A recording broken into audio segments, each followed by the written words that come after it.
The rain lashed against the windshield with brutal force, transforming the city streets into a blurred maze of neon lights and shadows. Thomas Bennett gripped his steering wheel tightly, his expensive suit doing little to ward off the bone-deep chill that had settled in his chest.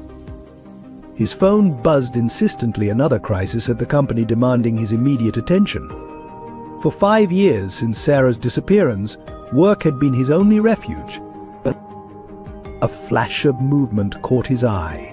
Through the curtain of rain, he glimpsed a small figure darting between the trash cans, a boy, no more than 12, his tattered clothes hanging like rags on his thin frame. Their eyes met for a brief moment, steel blue eyes filled with an ancient wisdom that no child should possess. The screech of tires shattered the moment. Thomas's head snapped up to see a truck hydroplaning directly toward him, its headlights burning through the rain like angry eyes. Time seemed to slow. His hands froze on the wheel, his mind blank with terror. Then something hit him, not the truck, but a small, desperate force from the side. The boy had sprinted from the shadows, throwing himself against Thomas with surprising strength. They tumbled together as the truck roared past, missing them by inches. The impact with the pavement was brutal. Thomas felt the rough concrete tear at his clothes, heard the boy's sharp cry of pain. They rolled to a stop near a storm drain, the icy rain washing over them in sheets. Mister, are you okay?" The boy's voice trembled. Whether from cold or fear, Thomas couldn't tell. Blood trickled from a nasty gash on the child's arm, but his only concern seemed to be for the man he'd just saved. "You're hurt," Thomas managed, trying to sit up. Why did you do that? You could have been killed." The boy's response, barely audible above the rain, would haunt Thomas forever, because every life matters, sir. Even if nobody thinks mine does. In that moment, soaked to the bone and sitting on the cold pavement, Thomas Bennett felt something crack inside him, the wall of ice he'd built around his heart since Sarah vanished. This child, who had nothing, had risked everything to save a stranger. The wail of approaching sirens filled the air, but neither moved. They remained there, the wealthy businessman and the homeless boy, bound together by an act of pure sacrifice that would change both their lives forever. If you found this opening scene compelling and want to discover how Thomas and the brave young boy's lives intertwine, please consider subscribing to our channel. Your support motivates us to continue crafting emotional stories that touch hearts and celebrate the power of human kindness and sacrifice. Thomas Bennett wasn't always the cold, distant figure who haunted the corridors of Bennett Enterprises. Before Sarah's disappearance, he had been known for his warm smile and generous spirit. The transformation began 5 years ago, on the rainy October night when his wife vanished without a trace. At 45, Thomas was the epitome of success by society's standards. His company, which started as a small investment firm, had grown into a financial empire spanning the East Coast. The Bennett name adorned sleek skyscrapers, his face graced business magazines, and his wealth could buy anything except answers about Sarah's fate. The change in him was gradual but profound. The corners of his mouth, once quick to turn upward, now seemed permanently etched in a downward curve. His dark hair had begun graying at the temples, not from age but from the weight of sleepless nights spent searching for clues. His brown eyes, which Sarah used to say sparkled like autumn sunlight through whiskey, had become dull and distant. Every morning Thomas would stand before the floor-to-ceiling windows of his penthouse office, watching the city wake up below. His reflection showed a man impeccably dressed in tailored suits that cost more than most people's monthly salary, but his eyes told a different story, one of loss, loneliness, and a gnawing emptiness that no amount of wealth could fill. The investigation into Sarah's disappearance had gone cold years ago. The police had found nothing, no ransom demands, no signs of foul play, no body. It was as if she had simply vanished into thin air. The only clue was her car, found abandoned near the city's industrial district, with no signs of struggle. The last security camera footage showed her driving away from her doctor's appointment, looking troubled but otherwise normal. Thomas had hired private investigators, offered rewards, and spent countless hours retracing her steps. Each dead end, each false lead, had chipped away at his humanity until he retreated into himself, building walls so high that even his closest friends couldn't reach him anymore. His response to the pain was to work obsessively. He arrived at the office before dawn and left long after sunset, drowning himself in spreadsheets and acquisitions. His employees whispered about him the man who turned to ice, the billionaire who forgot how to smile. They didn't understand that every moment of stillness was torture, filled with memories of Sarah's laugh, her touch, the way she would surprise him with coffee on long workdays. The grand Bennett mansion, once filled with warmth and the promise of family, had become a mausoleum of memories. Sarah's belongings remained exactly as she'd left them, her favorite books still bookmarked on the nightstand, her gardening gloves still hanging by the back door. Thomas couldn't bring himself to move them, as if maintaining this shrine might somehow bring her back. The only time he showed any emotion was during his monthly visits to the detective assigned to Sarah's case. These meetings had become shorter and more perfunctory over the years, but Thomas refused to stop them. It was his way of telling the world and himself that he hadn't given up hope. Yet beneath the frozen exterior, something of the old Thomas remained. It surfaced in small ways: the anonymous donations to women's shelters, the college scholarships quietly offered to employees' children, the way his hand would sometimes drift to the wedding ring he still wore. These moments were rare glimpses of the man he used to be, like sunshine breaking through storm clouds. But it would take something extraordinary to thaw the ice around Thomas Bennett's heart, something like a brave young boy who would risk everything to save a stranger's life, reminding him that in a world of spreadsheets and profit margins, the most valuable things couldn't be measured in dollars and cents. Michael Anderson had learned early that the streets of Boston showed no mercy to 12-year-old boys, no matter how innocent their hearts. His home was wherever he could find shelter: abandoned buildings, bridge underpasses, the occasional church doorway when the priests turned a blind eye. Yet despite the harshness of his circumstances, Michael possessed a spirit that refused to be broken. His eyes, a striking shade of blue that seemed too old for his young face, held a peculiar mix of wisdom and hope.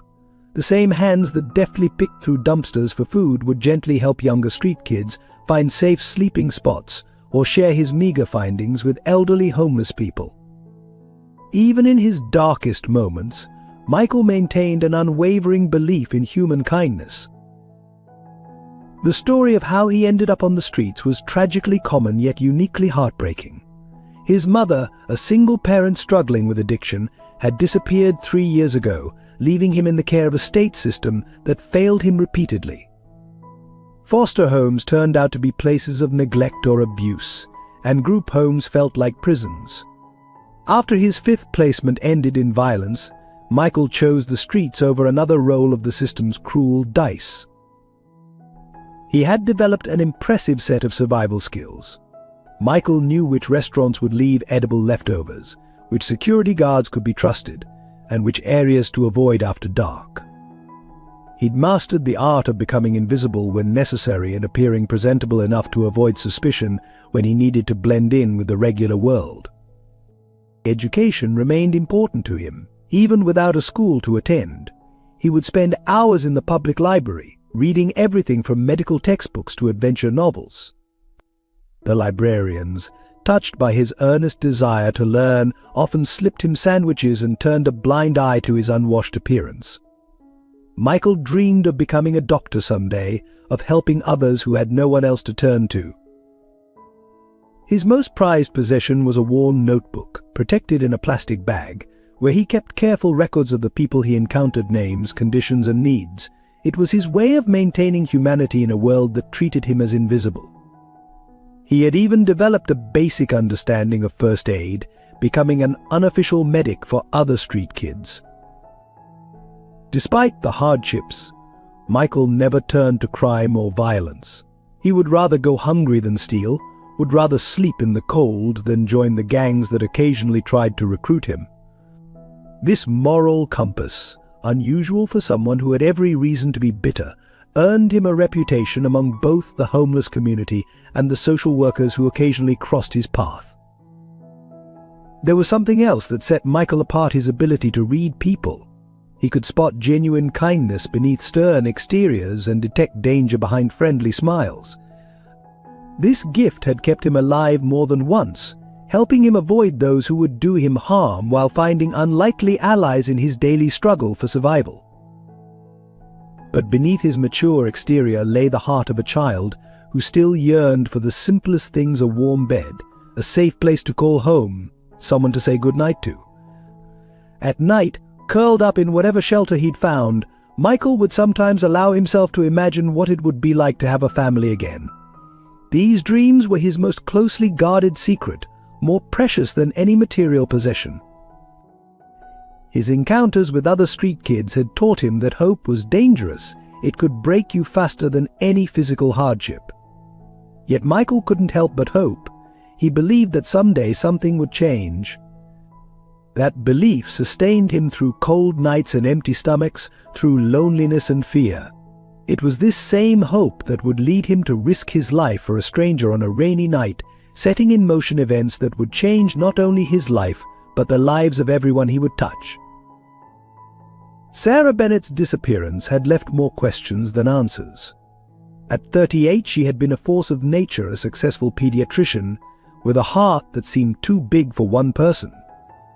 Her shoulder-length auburn hair and warm green eyes were fixtures at local charity events, where she championed causes for underprivileged children. The last photo taken of her showed a woman with a secret in her smile, as if she knew something wonderful that she couldn't yet share. James and Victoria Crawford embodied everything wrong with wealth without conscience. Their perfectly manicured existence in Boston's elite social circles masked darker intentions. James, with his silver-streaked hair and practiced charm, headed the Crawford Foundation, supposedly dedicated to child welfare. Victoria, perpetually adorned in designer suits and artificial smiles, served on countless charity boards. Their reputation for helping troubled children masked a history of suspicious adoptions and disappeared funds. Judge Richard Parker presided over family court with a reputation for being tough but fair. His 60 years had given him eyes that could see through deception and a heart that genuinely cared about the children whose fates he decided. His silver hair and weathered face spoke of decades spent weighing difficult decisions, and his small office was filled with letters from families he had helped unite. Detective Laura Martinez refused to let Sarah's case grow cold, even when department politics pushed for closure. Her dedication stemmed from something she'd noticed in the initial investigation: inconsistencies in the Crawfords' statements about their last meeting with Sarah. At 42, with 15 years on the force, Laura's instincts told her there was more to the story than a simple disappearance. Dr. Emily Watson ran the free clinic where Sarah had volunteered. Now in her 50s, she kept a secret that weighed heavily on her conscience: Sarah's last visit to the clinic, just days before she vanished. The test results she'd handed her friend that day might hold the key to understanding why Sarah disappeared. Father Michael O'Connor of St. Patrick's Church had been offering shelter to homeless children for 20 years. His silver hair and kind blue eyes made him a trusted figure among street kids. He knew Michael's story better than most and had tried multiple times to get him into proper care, only to be stonewalled by bureaucracy and the Crawfords' influence over local child services. The story also touched Maria Gonzalez, a nurse at Boston General who would become crucial in connecting the dots. She had been on duty the night Sarah disappeared and remembered something odd: a heated argument between Sarah and Victoria Crawford in the hospital parking lot.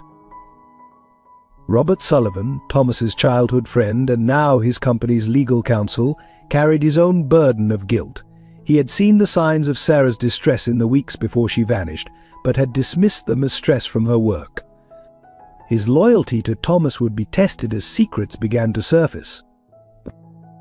These characters orbited around the central story of Thomas, Michael, and Sarah, each holding pieces of a puzzle they didn't yet understand they were part of.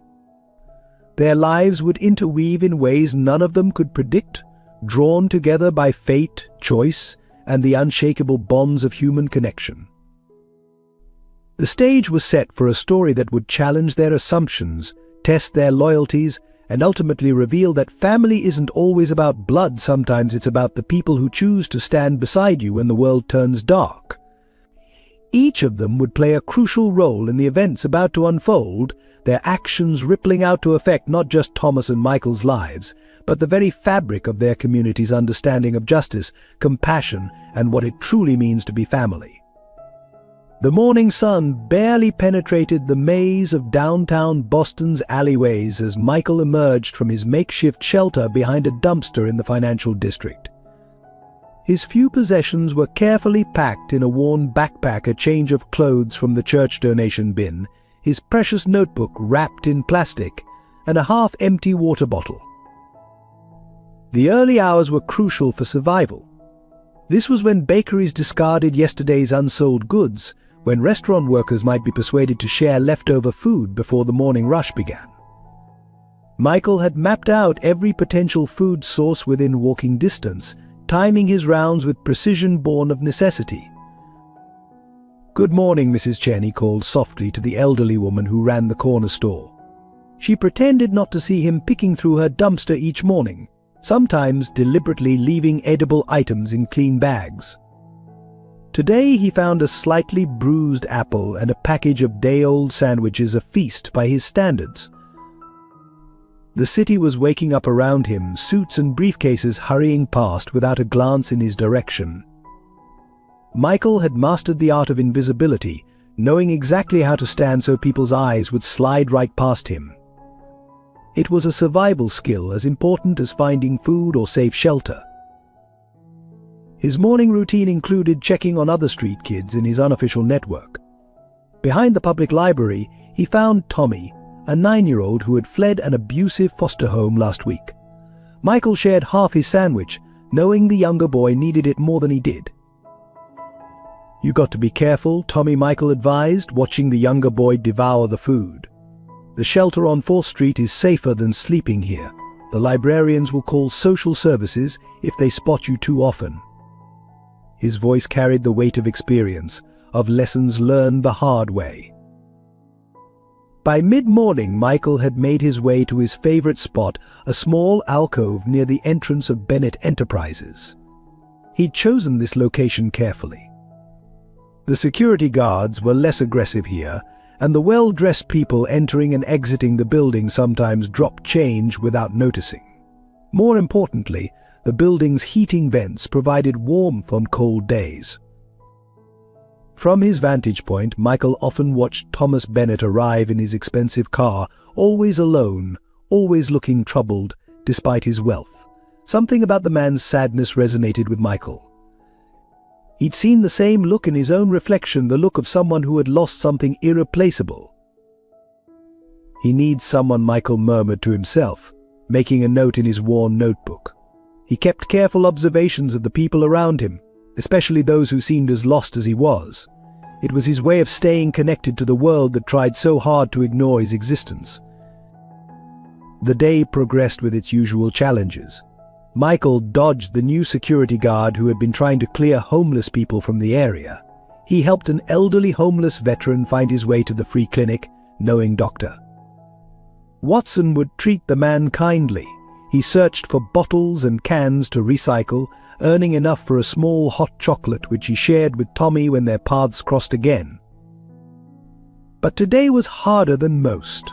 The temperature was dropping, and his thin jacket provided little protection against the growing chill.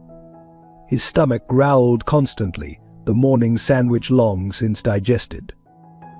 Worse, he'd seen a police car circling the area more frequently than usual, likely responding to complaints about homeless people in the financial district.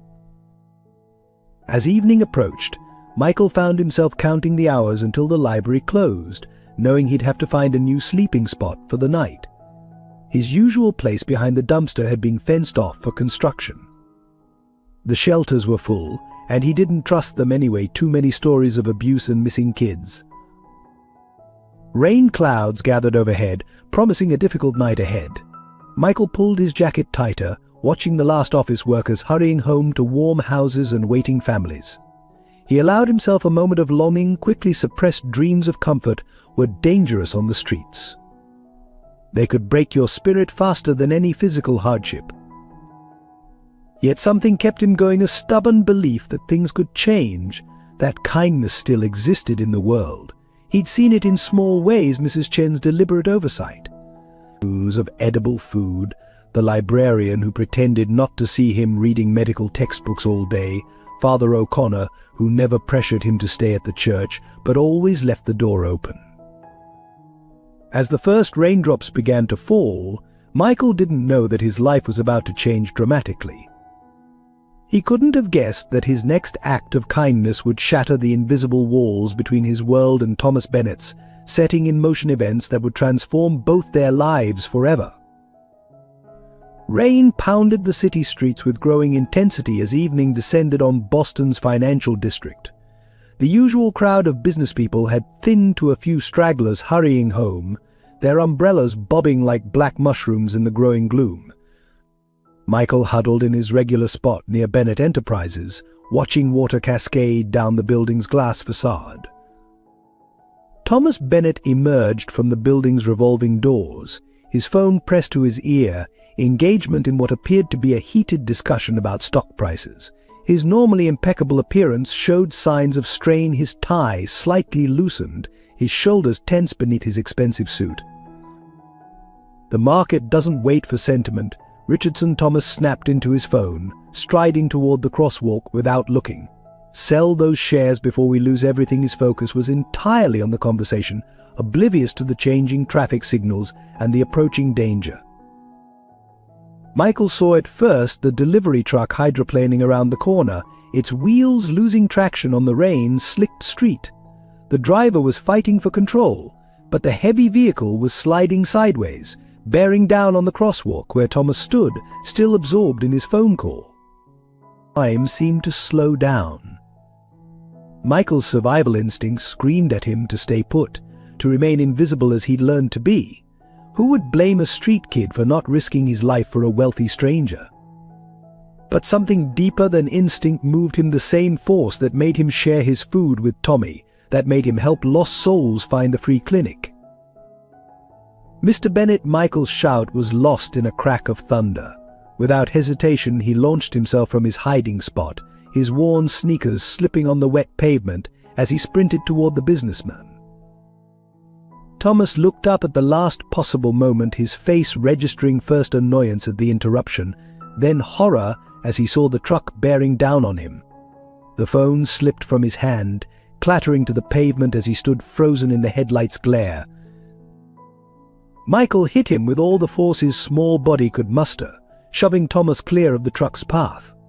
The impact sent them both rolling across the wet pavement, the truck's wheels missing them by inches as it skidded past. The sound of screeching brakes and horns filled the air, mixing with the steady drumming of rain.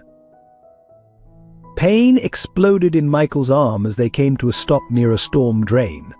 He could feel blood mixing with rainwater, trickling down his sleeve, but his only concern was for the man he'd saved. "Mr. Bennett? Are you okay, sir?" Thomas lay on his back, gasping for breath, his expensive suit soaked and torn. He stared at Michael with a mixture of shock and disbelief. You saved my life," he managed, his voice barely audible above the rain. "Why would you do that?" Michael shifted uncomfortably, suddenly aware of the growing crowd of onlookers. "Because it was the right thing to do, sir," he replied simply, trying to hide his injured arm. Anyone would have done the same. But they both knew that wasn't true. Dozens of people had been on the street, yet only this homeless boy had acted. Thomas struggled to sit up, his eyes fixed on Michael's bleeding arm. "You're hurt. We need to get you to a hospital." "No hospitals," Michael said quickly, already backing away. Hospitals meant questions, meant social services, meant being thrown back into the system he'd fled. I'm fine, really. I'm glad you're okay, Mr. Bennett. Wait, Thomas called out, but Michael had already melted into the gathering crowd, disappearing as completely as if he'd never existed. Thomas was left sitting on the wet pavement, surrounded by concerned onlookers and approaching first responders, his mind reeling from what had just happened. For the first time in 5 years, Thomas felt something crack in his carefully constructed wall of isolation. A homeless child had risked everything to save him, expecting nothing in return. The simple nobility of the act struck him deeply, awakening emotions he'd thought long buried with Sarah's disappearance. As paramedics helped him to his feet, Thomas couldn't shake the image of those striking blue eyes, so young yet so old, or the matter-of-fact way the boy had dismissed his own injury. Something about the child nagged at his memory, stirred feelings he'd tried to forget. Find him, he instructed his security team as they arrived on the scene. That boy needs help, and I owe him my life. The rain continued to fall, washing away traces of blood from the pavement, but Thomas Bennett's world had already begun to shift on its axis, though he didn't yet know how completely this encounter would change his life. 2 days after the accident, Thomas found Michael exactly where his security team said he would be, huddled in his usual spot near the building's heating vent. The boy looked smaller in daylight, his clothes still damp from the previous night's rain, his injured arm held carefully against his chest. "You're a hard person to find," Thomas said, approaching slowly to avoid startling him. "Though apparently you've been here all along." He held out a paper cup of hot chocolate, a peace offering of sorts. Michael tensed, ready to run, but the pain in his arm and the promise of warmth kept him in place. "I didn't expect you to look for me, Mr. Bennett," he said, cautiously accepting the cup. "Especially after you found out what I am." "And what exactly do you think you are?" Thomas asked, settling himself on the concrete beside Michael, his $1,000 suit gathering dust. "You're a street kid." "Nobody." Michael sipped the hot chocolate, savoring its warmth. "That's what everyone sees." "I see the person who saved my life," Thomas corrected firmly, "someone who risked everything for a stranger. That makes you very much somebody." He paused, studying the boy's profile. "Will you let me help you? There are excellent foster homes." No. Michael's response was immediate, fear flashing in his eyes. "I've been in the system. I won't go back." His hands tightened around the cup, knuckles white with tension. Thomas recognized the look. He'd seen it in his own mirror after Sarah disappeared, the look of someone who'd lost too much to risk losing anything else. "Then what do you want, Michael? Name it. Money? A place to stay? Education?" Michael was quiet for a long moment, watching people hurry past, living their normal lives. When he finally spoke, his voice was barely a whisper. Could you pretend to be my dad just for one day?" The request caught Thomas off guard. Of all the things the boy could have asked for, money, shelter, anything his wealth could provide, this simple wish struck him to his core. "Your father," Thomas repeated softly. Michael rushed to explain, words tumbling out. "I know it's stupid. I see fathers with their kids sometimes. Going to baseball games, eating ice cream, normal stuff. I've always wondered what that feels like. Just for one day to pretend I'm not invisible, that I belong somewhere." Thomas felt something shift inside him, a door opening in his heart that he'd thought permanently sealed. "Why me?" "Because you look as lost as I feel sometimes," Michael answered with startling honesty. "I've watched you, Mr. Bennett. You're successful and rich, but your eyes are sad, like you're missing something important. Maybe we could both pretend, just for a day." The wisdom in those young eyes struck Thomas speechless. This child who had nothing had seen through his carefully constructed facade to the emptiness beneath, had recognized in him the same loneliness that plagued his own young life. One day Thomas found himself saying, "One day to be father and son." He stood, brushing off his suit, and held out his hand. "Well then, son, shall we start now?" Michael stared at the offered hand as if it might disappear. "Really? Just like that?" "Just like that," Thomas confirmed. Though first we're getting that arm looked at. No arguments, that's what fathers do. A smile broke across Michael's face, transforming him from a wary street survivor into the child he should have been all along. He took Thomas's hand, allowing himself to be pulled to his feet. "Does this mean I can call you Dad?" Michael asked hesitantly, testing the boundaries of their agreement. Thomas felt an unexpected warmth in his chest at the word. "For today, yes, though I warn you I'm new at this father thing." "That's okay," Michael replied, falling into step beside him. "I'm new at being someone's son. We can figure it out together." As they walked toward Thomas's waiting car, neither could have known how this simple agreement one day of pretend family would change both their lives forever. They couldn't have guessed that this moment would set in motion events that would unravel long-held secrets, challenge powerful enemies, and ultimately reveal that sometimes the families we choose are stronger than the ones we're born into.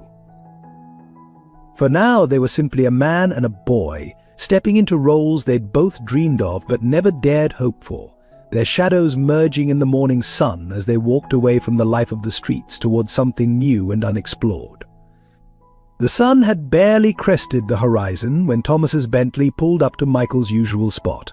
He found the boy already waiting, wearing the same worn clothes but with a freshly washed face and combed hair, clear signs he'd made an effort to look presentable for their day together. "Good morning," Dad, Michael said hesitantly, testing the word. His injured arm was now properly bandaged, thanks to their hospital visit the previous day. Thomas had managed to avoid involving social services by calling in a favor from Dr. Watson at the free clinic. "Good morning, son," Thomas replied, surprised by how natural the word felt. Ready for your first day as a Bennett, he opened the passenger door, noting how Michael paused before getting in, as if still expecting this to be some elaborate trick. The drive to Adventure World was filled with Michael's barely contained excitement.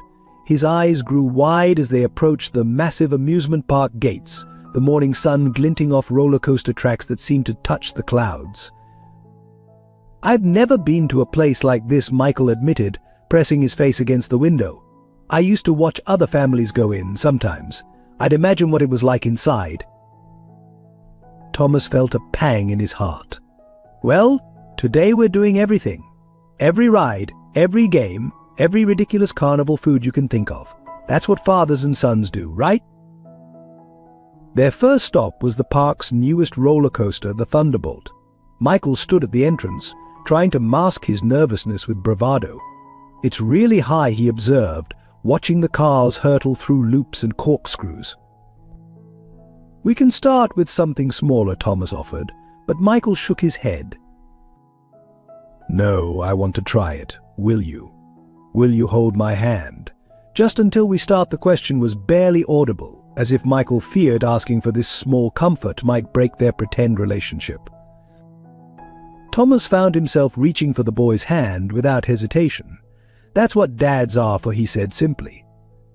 They waited in line together, Michael's small hand gripping his tightly as they watched the ride's terrifying twists and turns. As they strapped in, Thomas noticed Michael's knuckles were white on the safety bar. "Remember," he said softly, "I've got you. Nothing bad will happen while I'm here." The ride was a blur of speed and excitement. Michael's initial scream of terror transformed into whoops of joy as they spun and dove through the air. When they stumbled off, both dizzy and laughing, something had shifted between them. The pretense of their relationship had begun to feel remarkably real. They spent the morning trying every ride they could find. Thomas found himself remembering how to play, how to laugh without reservation. Michael's enthusiasm was infectious, his joy at each new experience pure and unfiltered. They shared cotton candy and hot dogs, played rigged carnival games, Thomas quietly slipping the operator extra money to ensure Michael won a stuffed bear, and took silly photos in the booth near the carousel. By early afternoon, they paused for ice cream, sitting on a bench overlooking the park's central lake. Michael had chocolate smeared on his chin, and Thomas found himself automatically reaching out with a napkin to wipe it away, a gesture so paternal it surprised them both. "Is this what it's really like?" Michael asked suddenly, his voice thoughtful. "Having a dad?" Thomas considered the question carefully. "I suppose it's different for everyone. My own father was stricter. We never did things like this." He paused, realizing something. "I think I'm learning as much about being a father today as you are about being a son." Michael nodded, finishing his ice cream cone. "You're good at it," he said simply. "Better than you think then." After a moment, I wish this wasn't pretend." The words hung between them, heavy with meaning. Thomas found himself wishing the same thing, surprised by how quickly this street-smart, kind-hearted boy had worked his way past his defenses. Before he could respond, Michael jumped up, pointing excitedly at the park's Ferris wheel. "Can we go on that next?" "Please, Dad." Thomas stood, pushing aside the complexity of his emotions. "Race you there," he challenged, and they took off through the crowd, their laughter joining the carnival music and excited screams that filled the air.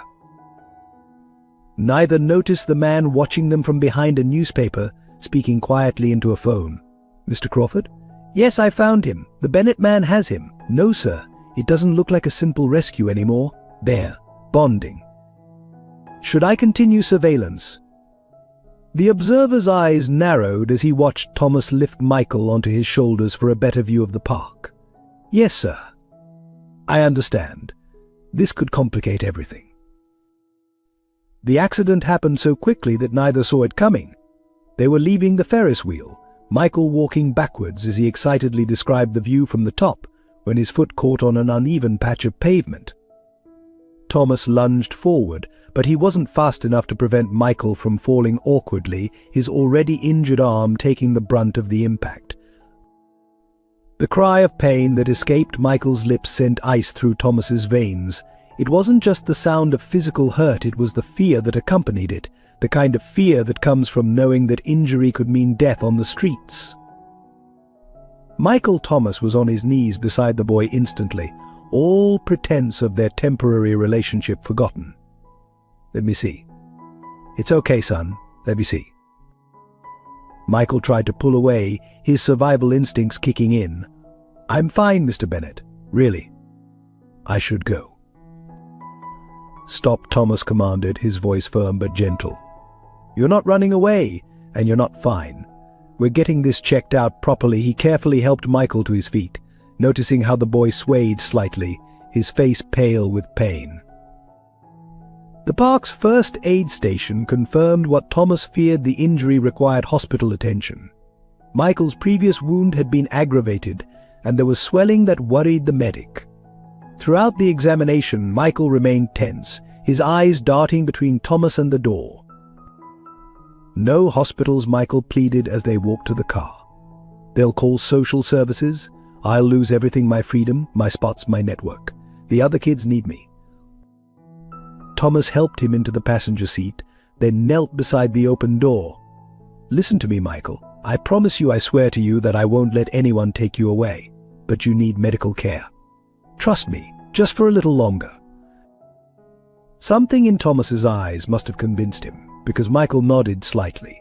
The drive to Boston General was tense, Michael clutching his arm and staring out the window, as if memorizing escape routes. In the emergency room, Thomas's wealth and influence smoothed their path, but it couldn't prevent the necessary questions. As they waited for X-rays, a nurse asked Michael to empty his pockets for the hospital gown. Among his meager possessions was something that made Thomas's heart stop: a silver locket, tarnished but familiar. "Where did you get that?" Thomas asked, his voice barely a whisper. Michael looked down at the locket, then back at Thomas. "A lady gave it to me, a few months ago when I was really hungry. She shared her food with me, let me sleep in her shelter for the night. She said it would protect me." With trembling fingers, Thomas reached for the locket. He knew what he would find inside before he opened it: the photograph he had taken himself 5 years ago, Sarah smiling at the camera, her eyes full of love and secrets. This woman, Thomas said, fighting to keep his voice steady. Did she tell you her name? Michael shook his head. She seemed scared, like she was running from something. But she was kind. She said he hesitated, thinking back. She said one day everything would be okay, that she'd find her way back home. The room seemed to spin around Thomas. Sarah was alive. She had been on the streets, helping a homeless child even while hiding from. From what? From what? From whom? The questions multiplied in his mind, but before he could ask more, the doctor arrived with Michael's x-rays. Mr. Bennett, the doctor said, glancing between Thomas and Michael, "Could I speak with you privately about these results?" Thomas looked at Michael, who gripped the hospital bed sheets tightly, fear evident in his eyes. "Anything you need to say, you can say in front of my son," Thomas replied firmly, surprising both himself and Michael with the conviction in his voice. The doctor nodded, putting the x-rays up on the light board. "The arm shows signs of previous breaks that never healed properly. There's evidence of other old injuries as well. Mr. Bennett, given these findings and the patient's situation, I'm obligated to contact Child Services." Michael began to shake, panic evident in every line of his body. But before he could bolt, Thomas placed a steady hand on his shoulder. "That won't be necessary," Thomas said, his voice carrying the authority of a man used to being obeyed. "I'm taking full responsibility for Michael's care. My lawyers will be providing all necessary documentation." He squeezed Michael's shoulder gently. "No one is separating us. Not now." The determination in Thomas's voice wasn't just about protecting Michael anymore. Sarah's locket had changed everything. Somehow this boy was the key to finding his missing wife, and Thomas Bennett was not about to let him slip away. In the quiet of the hospital room that evening, Michael slept fitfully, his arm now properly cast and pain medication flowing through his IV. Thomas sat beside him, the silver locket open in his hands, his mind racing with possibilities. "Mr. Bennett," Michael's voice was groggy as he stirred. "You're still here?" "Of course I am." Thomas moved closer, tucking the blanket around Michael's shoulders. "I told you, I'm not leaving." Michael's eyes focused on the locket. "I should have told you about her sooner, the lady. She reminded me of someone kind, someone lost like me." Thomas took a deep breath. "Michael, I need you to tell me everything you remember about her, every detail, no matter how small. She's my wife, Sarah. She disappeared 5 years ago." Michael's eyes widened with recognition. "That's why you look so sad sometimes.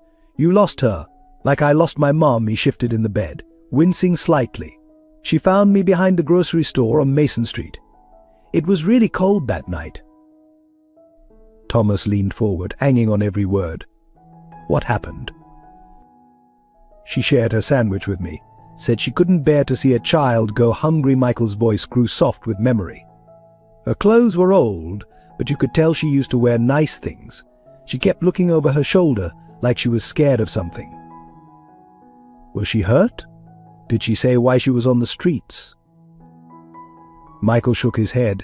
"She didn't talk much about herself, but he hesitated. She cried one night. She thought I was asleep, but I heard her say something about protecting someone, about how they would never find out." Thomas felt his heart race. "Find out what?" "I don't know, but she kept touching her stomach," like Michael's eyes suddenly lit with understanding. "Like my mom did when she was going to have a baby."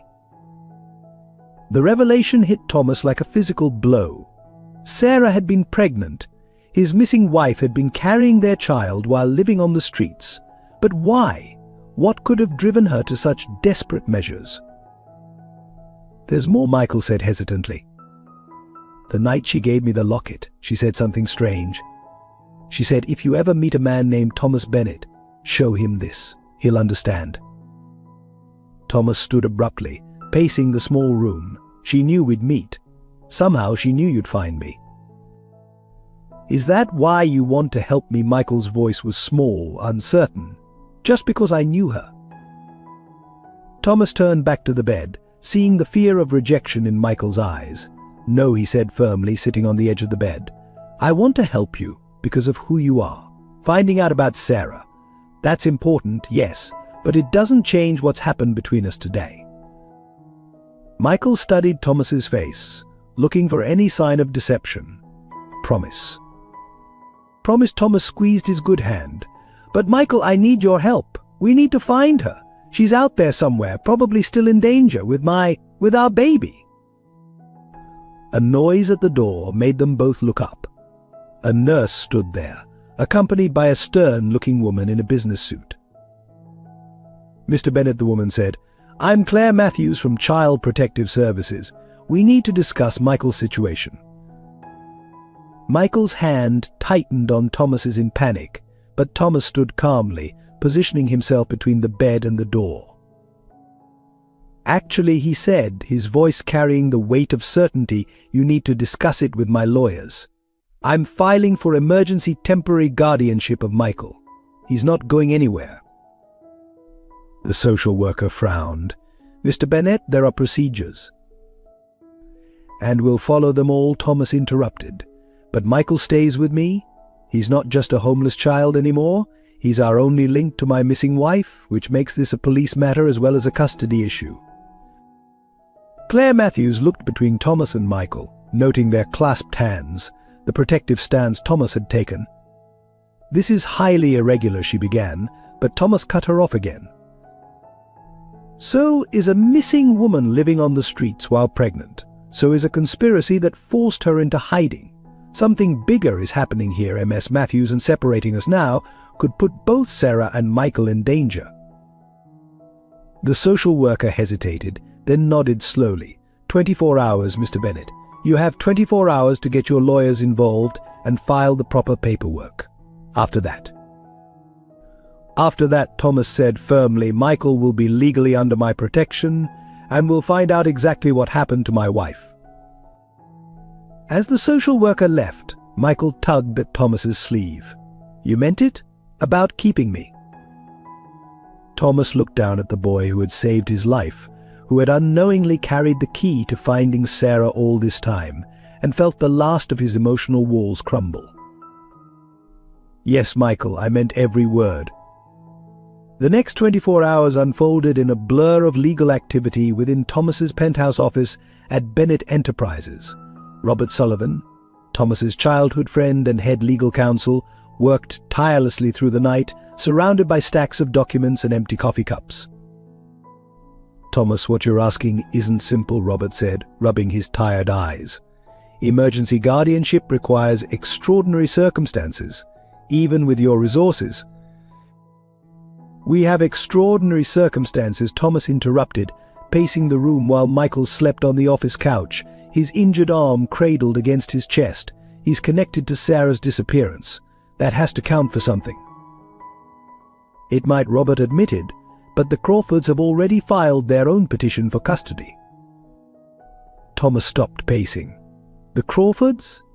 James and Victoria Crawford? What possible interest could they have in Michael?" "They're claiming prior knowledge of his case through their foundation. They're painting themselves as concerned philanthropists worried about a vulnerable child being used to further your obsession with finding Sarah." The mention of the Crawfords triggered a memory in Thomas's mind, Sarah's unusual tension after meetings with Victoria Crawford in the weeks before her disappearance. He'd dismissed it then, but now. Detective Laura Martinez arrived shortly after dawn, her presence adding another layer to the complex situation. "The locket gives us probable cause to reopen Sarah's case," she explained, examining the silver pendant. "And Michael's testimony about her condition could change everything." "She was pregnant," Thomas said softly, the words still difficult to say. "My wife was pregnant and living on the streets. Why didn't she come to me?" Laura shared a significant look with Robert. "We've been doing some digging into the Crawford Foundation. There are irregularities, missing funds, children placed in homes without proper documentation, reports of intimidation." Michael stirred on the couch, blinking awake. His eyes immediately sought Thomas, relaxing only when he confirmed his presence. "What's happening?" he asked, voice thick with sleep. Thomas sat beside him, automatically adjusting the blanket around his shoulders. "We're fighting for you, son, but it's complicated." "Because of Mrs. Crawford?" Michael asked, surprising them all. "She's the one the pretty lady was afraid of. I remember now, I saw them arguing once, near the shelter. Mrs. Crawford was saying something about keeping quiet and doing what's best for everyone." Laura's notepad came out instantly. "When was this, Michael? Can you remember exactly what you heard?"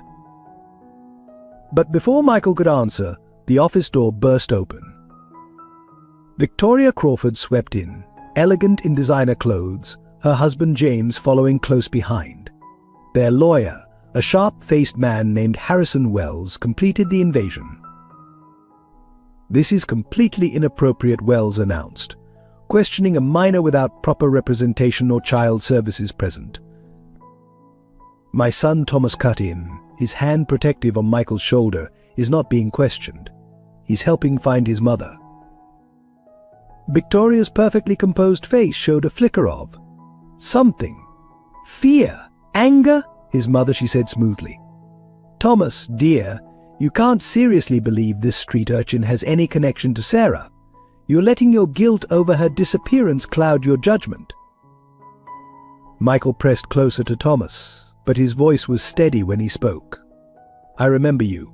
You were yelling at the pretty lady at Mrs. Bennet. You said if she didn't disappear, you'd make sure it never saw the light of day." The room went deadly quiet. Victoria's polished veneer cracked slightly. James Crawford stepped forward, his charm firmly in place. The boy is clearly confused, traumatized by life on the streets. He needs professional help, structured care. "He needs his family," Thomas growled. "Both the one he lost and the one he's found." Robert cleared his throat. "If you're here to contest the emergency guardianship petition, you should know we're filing additional motions. Given Michael's testimony about Sarah, separating him from Thomas could be seen as interfering with an active police investigation." Victoria's eyes narrowed. "You're making a mistake, Thomas. Some things are better left in the past. Some secrets are about to come to light," Laura interrupted, holding up her phone. "The warrant just came through. We'll be searching the Crawford Foundation offices within the hour. All files, all records, particularly anything related to Sarah Bennet or pregnant women placed in special care over the last 5 years." The change in Victoria Crawford was immediate and chilling. Her sophisticated mask fell away, revealing something hard and desperate beneath. "You have no idea what you're dealing with," she hissed. "Do you think you're the only one with influence, Thomas? With power?" "No," Thomas replied calmly, standing to his full height. "But I'm the one with the truth on my side, and I will not stop until I understand exactly what happened to my wife and why you're so desperate to keep Michael away from me." James Crawford took his wife's arm. "Victoria, we're leaving." Mr. Wells handled this. He practically dragged her toward the door, but she turned back for one last shot. "That boy will never be yours, Thomas. And if you keep pushing, you might find that losing Sarah was only the beginning of what you can lose." After they left, Michael looked up at Thomas, his young face serious. "They're going to try to take me away, aren't they?" Thomas knelt in front of him, taking his good hand. "Listen to me carefully, Michael. Whatever happens in the next few days, whatever they try, I will not let you go. We're going to find Sarah. We're going to understand what happened. And we're going to be a family. I promise you that." Laura and Robert exchanged glances. They knew, even if Thomas didn't want to admit it, that the Crawfords were powerful enemies to make. The legal battle ahead would be brutal, and there was clearly more to Sarah's disappearance than anyone had imagined. But watching Thomas with Michael, seeing the natural way they gravitated toward each other, the instinctive trust and care between them, both silently agreed some fights were worth any cost. This was one of them. The Crawford Foundation's offices occupied the entire top floor of a gleaming downtown high-rise, all glass and chrome and carefully cultivated respectability. Detective Laura Martinez led her team through the pristine corridors, search warrant in hand, while Victoria Crawford's personal assistant trailed behind them, protesting each open drawer and examined file. "This is harassment," the assistant declared as Laura broke the lock on Victoria's private filing cabinet. "Mrs. Crawford has dedicated her life to helping troubled children." Laura ignored her, focusing on the documents emerging from the cabinet's depths. Beneath tax records and charity ball invitations, she found something that made her breath catch, a file labeled Project Legacy, its contents heavily redacted. "Get forensics in here," she ordered. "I want every deleted word recovered." Every document analyzed. Her phone buzzed a text from Thomas. Michael remembered more. Sarah was wearing a hospital bracelet when he met her. Not from Boston General. Meanwhile, across town, Robert Sullivan was deep in his own investigation. Years of friendship with Thomas had taught him to trust his instincts, and right now those instincts were screaming that Sarah's disappearance and the Crawfords' interest in Michael were connected by something darker than philanthropy. Check every private hospital and clinic within 100 miles, he instructed his team. Focus on any connection to the Crawford Foundation, especially their special care programs for pregnant women. The pieces began falling into place with frightening speed. A pattern emerged: young mothers vanishing, babies adopted through the foundation to wealthy families, massive donations changing hands. But Sarah had been different. She'd escaped. At the Bennett mansion, Thomas worked to keep Michael safe while pursuing his own angles. He'd installed state-of-the-art security systems and hired additional guards, all too aware of Victoria Crawford's veiled threats. "Tell me again about the hospital bracelet," he urged Michael gently. They sat in the library, the boy's injured arm propped on pillows as he struggled to remember details. "It was white, with blue writing," Michael said, brow furrowed in concentration. "I saw it when she gave me food. She tried to hide it, but I'm good at noticing things. You have to be on the streets." "Did you see any words? Numbers?" Michael closed his eyes. There was a symbol, like a tree. And letters. P and L, I think. Thomas's phone rang. "Robert." "Providence Lakes Private Hospital," his friend said without preamble. "It's owned by a subsidiary of the Crawford Foundation. They specialize in discreet maternity care. And Thomas, they've had 6 fires in 5 years, all in their records room." "Destroying evidence," Thomas growled. "What have you found about their adoption programs?" "That's the thing. On paper, they're pristine. But I've been talking to former employees. The Crawfords have been running what amounts to a high-end baby trafficking operation. They target vulnerable pregnant women, especially those with complicated situations." "Sarah wasn't vulnerable," Thomas objected. "She was happy, successful." "And carrying your child," Robert cut in. "Think, Thomas, what would that baby be worth? A Bennett heir with your resources and connections." The implication hit Thomas like a physical blow. He looked at Michael, who was pretending not to listen while drawing in his notebook. The boy had survived on the streets through wit and observation. He'd seen Sarah, talked to her when everyone else had failed to find her. They threatened her, Thomas realized. They must have found out about the pregnancy and tried to force her into their program. But she ran. "And they've been looking for her ever since," Robert confirmed. "Thomas, be careful. If they're willing to go to these lengths..." A crash from outside interrupted him. Michael's head snapped up, his street-honed instincts already alert. Thomas moved to the window in time to see dark figures scaling the security fence. "They're here," he said quietly, ending the call. "Michael, remember what we practiced? The safe room." Michael was already moving, years of survival experience evident in his silent, efficient motion despite his injured arm. "What about you?" "I'll be right behind you. Go." As Michael disappeared behind the hidden panel, Thomas activated the mansion's security protocols. Lights blazed, alarms blared, and steel shutters began descending over the windows. His phone buzzed again. Laura this time. "Thomas, the files. It's worse than we thought. The Crawfords aren't just selling babies. They're grooming them, placing them with specific families for some kind of long-term plan. Sarah must have discovered. The power cut out, plunging the mansion into darkness.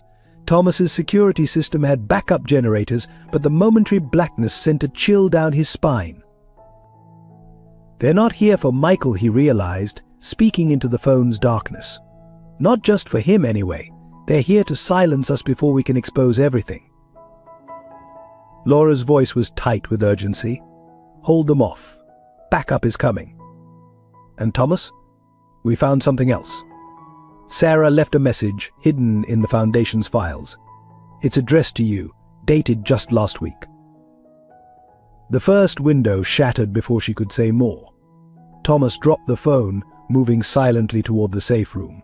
Whatever the Crawfords were planning, whatever secret Sarah had uncovered, one thing was clear: the truth was finally emerging, and it was more dangerous than anyone had imagined. Behind the hidden panel, Michael waited in the darkness, his good hand clutching Sarah's locket. He'd survived on the streets through instinct and observation. Now those same skills told him that everything is future. Thomas's life, Sarah's freedom hinged on what would happen in the next few minutes. The sound of footsteps echoed through the mansion, drawing closer. The game of secrets and lies was about to end, one way or another. Detective Laura Martinez spread the recovered files across her office desk, pieces of a puzzle 5 years in the making. Each document revealed a new layer of the Crawford Foundation's operations, but Sarah Bennett's case stood out as unique. "Look at this," she said to Robert Sullivan, pointing to a partially burned document. Sarah wasn't just another victim, she was investigating them from the inside. The paper detailed Sarah's visits to Providence Lakes Hospital in the months before her disappearance, not as a patient, but as a volunteer physician. Her signature appeared on dozens of medical charts, all belonging to pregnant women who later vanished from the system. She was gathering evidence, Robert realized, scanning the dates. These visits increased right before she disappeared. And look, she was accessing their financial records too. Laura nodded grimly. The Crawfords weren't just running an adoption scheme. They were selecting specific genetic profiles, matching mothers to predetermined buyers. Sarah must have discovered their eugenics program. The evidence was damning. Detailed genetic testing, carefully arranged matches, enormous sums changing hands. But it was a handwritten note in Sarah's familiar script that made their blood run cold. They're building something, not just families and empire. God help us all if they succeed. At that moment, Dr. Emily Watson arrived, clutching a worn medical file. "I should have come forward sooner," she said, her voice heavy with guilt. "Sarah came to me the day before she disappeared. She wasn't just pregnant, she was carrying twins." The revelation hit like a thunderbolt. Laura grabbed her phone, dialing Thomas's number. When it went straight to voicemail, she cursed. The Crawfords must have known. Twins with the Bennett genetic profile? They would have been the crown jewels of their program. "There's more," Emily continued. "Sarah left something with me. She said if anything happened to her, I should wait 5 years, then give it to Thomas." She pulled out a sealed envelope, yellowed with age. Robert took the envelope with trembling hands. Inside was a single photograph and a USB drive. The photo showed Sarah, obviously pregnant, standing in front of a familiar building. "That's the old St. Agnes orphanage," he said. "It closed years ago." "Not closed," Laura corrected, pulling up records on her computer. "Purchased by a shell company linked to the Crawford Foundation. They converted it into a special care facility." Emily leaned forward, studying the photo. The date stamp. This was taken 3 months after she disappeared. She was still alive, still pregnant. Laura was already mobilizing her team. St. Agnes is where they're keeping her. It has to be. But why would Sarah wait 5 years to reveal this? The answer came from the USB drive. Robert plugged it into Laura's secure computer, and Sarah's voice filled the room, a recording made 5 years ago. "Thomas, my love. If you're hearing this, I'm still alive, but in terrible danger. The Crawfords project is bigger than illegal adoptions. They're creating a network of influenced children placed in positions of power. Our babies, yes babies. Where having twins would have been their masterpiece. Bennett genes, your connections, all under their control. I couldn't let that happen. The recording continued, Sarah's voice growing stronger. I've spent years gathering evidence, building a case they can't escape.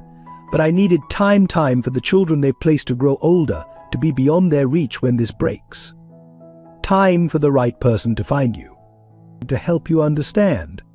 Watch for a boy with blue eyes and a heart of gold. He'll lead you to me. Laura was already reaching for her radio. All units converge on St. Agnes. Full tactical response. Possible hostage situation. Robert stared at the photo, at Sarah's determined expression.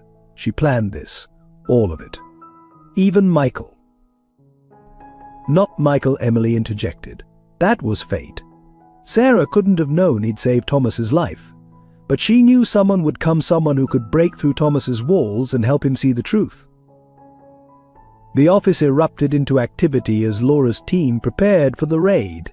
But amidst the chaos, Robert's phone buzzed with a text from Thomas's security system perimeter breach at Bennett Mansion. Multiple intruders. They know, Laura realized. They know we've figured it out. They're moving on Thomas and Michael while we focus on St. Agnes. Emily clutched Sarah's file to her chest. What do we do? Split our forces. Laura's expression hardened. No, that's what they want. Thomas can handle himself for a few minutes. We hit St. Agnes with everything we have. The Crawfords themselves will be there. They'll want to move Sarah before we can reach her. How can you be sure? Robert asked. Because that's where the evidence is. 5 years of their operation, all the records Sarah collected. They'll try to destroy everything. Laura checked her weapon.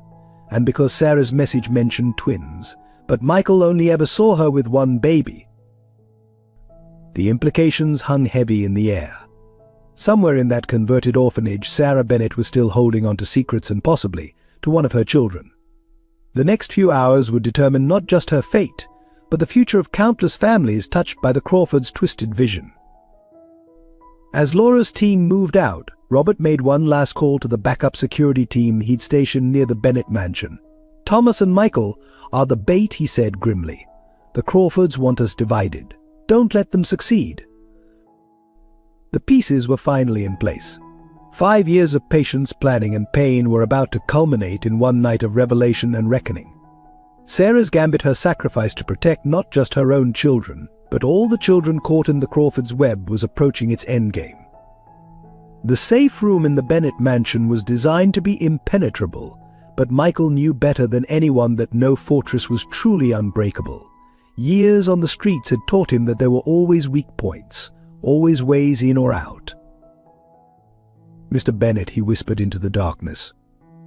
Dad, the second word still felt strange on his tongue, but right now it was the only thing keeping his fear at bay.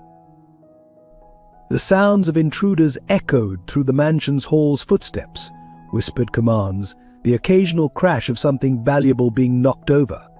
Michael pressed his ear against the hidden door, using the skills that had kept him alive on the streets to track their movements. Thomas's voice came from somewhere nearby, calm but urgent. Stay quiet, Michael. No matter what you hear, stay hidden. Then came the sound Michael had been dreading, the scrape of metal on metal, the click of a lock being expertly picked. The safe room's door, supposedly unpickable, began to open. Well, well, Victoria Crawford's voice dripped with false sweetness. What a clever hiding place. Did you really think we wouldn't find you? Michael backed away, his injured arm throbbing as he pressed himself against the far wall. 2 men in black tactical gear entered, their movements professional and precise. Behind them, Victoria Crawford stood in an expensive suit that seemed out of place among the violence. Don't touch him, Thomas's shout was followed by the sound of a struggle. Restrain Mr. Bennett, Victoria ordered. Carefully. We don't want any unfortunate accidents. Yet. The men moved toward Michael, but street instinct took over. He feinted left, then dove right, slipping between them with the agility that had saved him countless times before. But his injured arm slowed him just enough a hand caught his jacket, spinning him around. "Let me go," Michael fought with the desperate strength of a cornered animal. "Mr. Bennet." "Dad." Victoria's laugh was cold. "Dad? Oh, you poor, deluded child. Did you really think he could be your father? That you could trade the streets for a mansion just by saving his life? He's more of a father than you've ever been to any of the children you've stolen." Michael spat back, surprising everyone with his defiance. Victoria's face hardened. "Stolen? We give children better lives.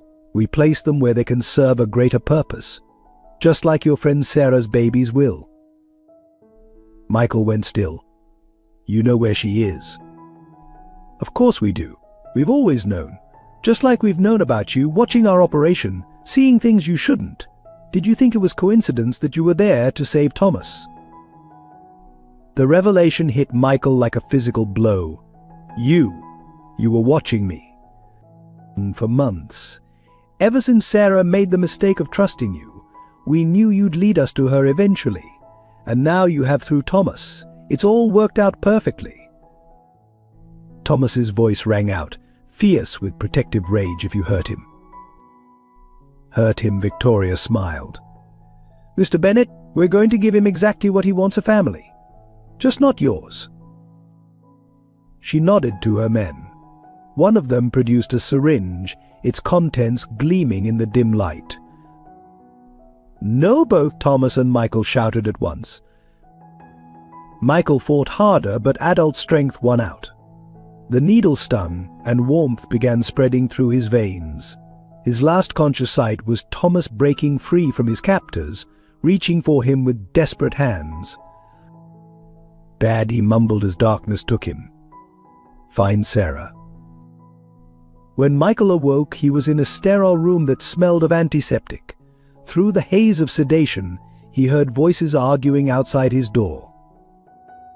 "Can't keep him here. He's not part of the program," a man's voice, James Crawford. "He knows too much," Victoria replied. "About Sarah, about the operation. Besides, think of the symmetry. The street rat who tried to steal a family will help us control the man trying to expose us. And Thomas will do exactly what we want if he ever wants to see the boy alive again. And by the time he realizes the truth about Sarah's other child, it will be too late." Michael fought the drugs, forcing his mind to focus. Other child? The twins Dr. Watson had mentioned? He had to stay alert, had to remember everything he heard. Thomas would come for him, his father would come for him. And when he did, Michael would be ready. In the mansion's ruined safe room, Thomas Bennet stood among scattered papers and broken equipment, his hands clenched into fists. Detective Martinez and her team had arrived too late. The Crawfords and their men were gone, taking Michael with them. "We'll find him," Laura promised, but Thomas barely heard her. His eyes were fixed on something the kidnappers had dropped in the struggle, a hospital ID badge from Providence Lake's private hospital.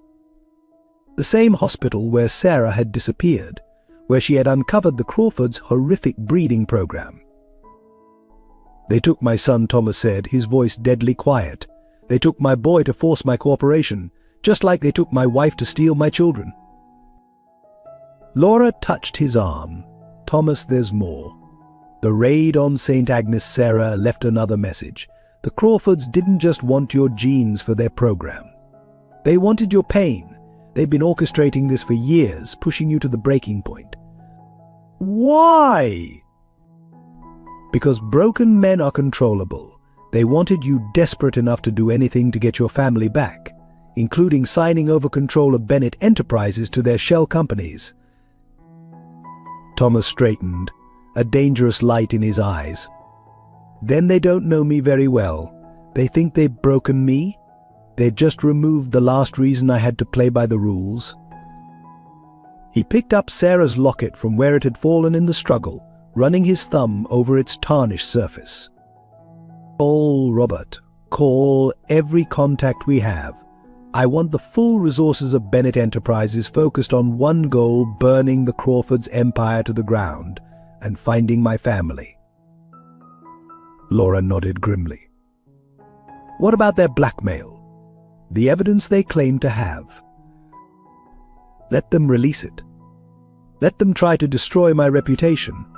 None of it matters anymore." Thomas's voice was iron. "They took my son. They're holding my wife. Somewhere out there I have another child I've never met. The time for caution is over." The detective recognized the look in his eyes. It was the same look she'd seen in Michael during the kidnapping, fighting against grown men to protect his new father. Like father, like son, neither of them knew how to give up on family. The hunt was on, and the Crawfords were about to learn a harsh lesson. They hadn't broken Thomas Bennett. They'd unchained him. St. Agnes Orphanage loomed against the night sky, its Gothic architecture a dark monument to secrets and suffering. Detective Laura Martinez led her tactical team through the shadows, their movements silent and precise. Years of investigating the Crawfords had led to this moment. Inside, Sarah Bennett sat in a locked room, her hand protectively cradling her swollen belly. 5 years of captivity had taken their toll, but her eyes remained sharp, alert. She'd heard the commotion downstairs, Victoria Crawford's panicked orders, the sound of files being shredded, computers being wiped. "They're coming," she whispered to her unborn child. "Just like I planned. Just hold on a little longer." The door burst open. James Crawford stood there, his usual polished demeanor cracking. "Move her," he barked to the guards. "Now, take the tunnel to the backup facility." Sarah allowed herself a small smile. "It's too late, James. You've lost." "Lost," he grabbed her arm roughly. "Your husband is about to sign over everything to save that street rat you befriended. Our plan worked perfectly." "Did it?" Sarah's voice was calm. "Did you really think I spent 5 years here just waiting to be rescued? That I didn't have my own plans?" A distant explosion rocked the building, Laura's team breaching the main entrance. James's grip tightened painfully. "The evidence is gone," he snarled. "Everything you thought you collected, every record you tried to hide, we've destroyed it all." Sarah's laugh was unexpected, almost musical. "You still don't understand. The evidence was never in your files. It's in the children themselves, the ones you place so carefully in positions of power. Did you check their blood types lately? Their genetic markers?" James's face went pale. "What did you do?" "I'm a doctor, remember? While you were watching my medical records, making sure I stayed healthy enough to carry Thomas's child, I was watching your special adoptions, changing test results, switching samples, all those perfect genetic matches you promised your buyers. Not so perfect after all?" Another explosion closer now. Sarah could hear shouts, gunfire. "You're lying," James whispered, but doubt had crept into his voice. "Am I? Check the records, the real ones, not the ones you faked. Half your designer babies aren't what you promised. When those families find out they paid millions for ordinary children, that their precious genetic dynasty is built on lies, well, I imagine they won't be very happy." James raised his hand to strike her, but Sarah didn't flinch. "Go ahead. But remember, I'm still carrying a child you need. The last true Bennett heir, since you lost the first one." "We didn't lose anything," he spat. "That boy is exactly where we want him. Victoria will break his spirit, just like we broke yours." Sarah's eyes flashed. "You never broke me. Everything I did, every moment of captivity, every humiliation was to protect my children. All of them. Including Michael." The door crashed open again. This time it was Victoria, her designer suit dusty from the chaos downstairs. "The police are inside. We need to move." "She's been playing us," James said. "The genetic tests, the placements." Victoria's face contorted with rage. "It doesn't matter. We still have her. We have the street rat, and soon we'll have Bennett Enterprises. Nobody will care about a few switched test results. You're wrong, Sarah said quietly. Thomas will care, and so will Michael, my son. Victoria froze. What did you say? Why do you think I helped him that night? Why do you think I gave him the locket? Michael is my son, my firstborn, the one I had to give up when I was young and alone, the one you never knew about because you only cared about genetic profiles and breeding programs. The revelation landed like a thunderbolt. All this time, Michael had been more than just a street child who'd seen too much. He was the missing piece of the Bennett family, lost and found in the most unlikely way. Impossible, Victoria breathed. Check his DNA against mine, against Thomas's. Nature has a way of bringing families together, even when monsters like you try to tear them apart. The sound of gunfire was immediate now. Laura's voice echoed through the hall's police. Put down your weapons. James grabbed Sarah's arm again, dragging her toward the secret tunnel, but she was ready. 5 years of playing weak, playing broken, had been a cover. She'd kept herself strong, waiting for this moment. Sarah drove her elbow into James's solar plexus, twisting away as he doubled over. Victoria reached for her, but Sarah was already moving, her doctor's knowledge of anatomy making her strikes precise and devastating. Sarah, Laura's voice, closer now. Sarah Bennett. Here Sarah called back, blocking the tunnel entrance with a heavy shelf. I'm here. The next few minutes were chaos. Laura's team flooded the room, weapons raised. The Crawfords were cornered, their elaborate plan crumbling around them.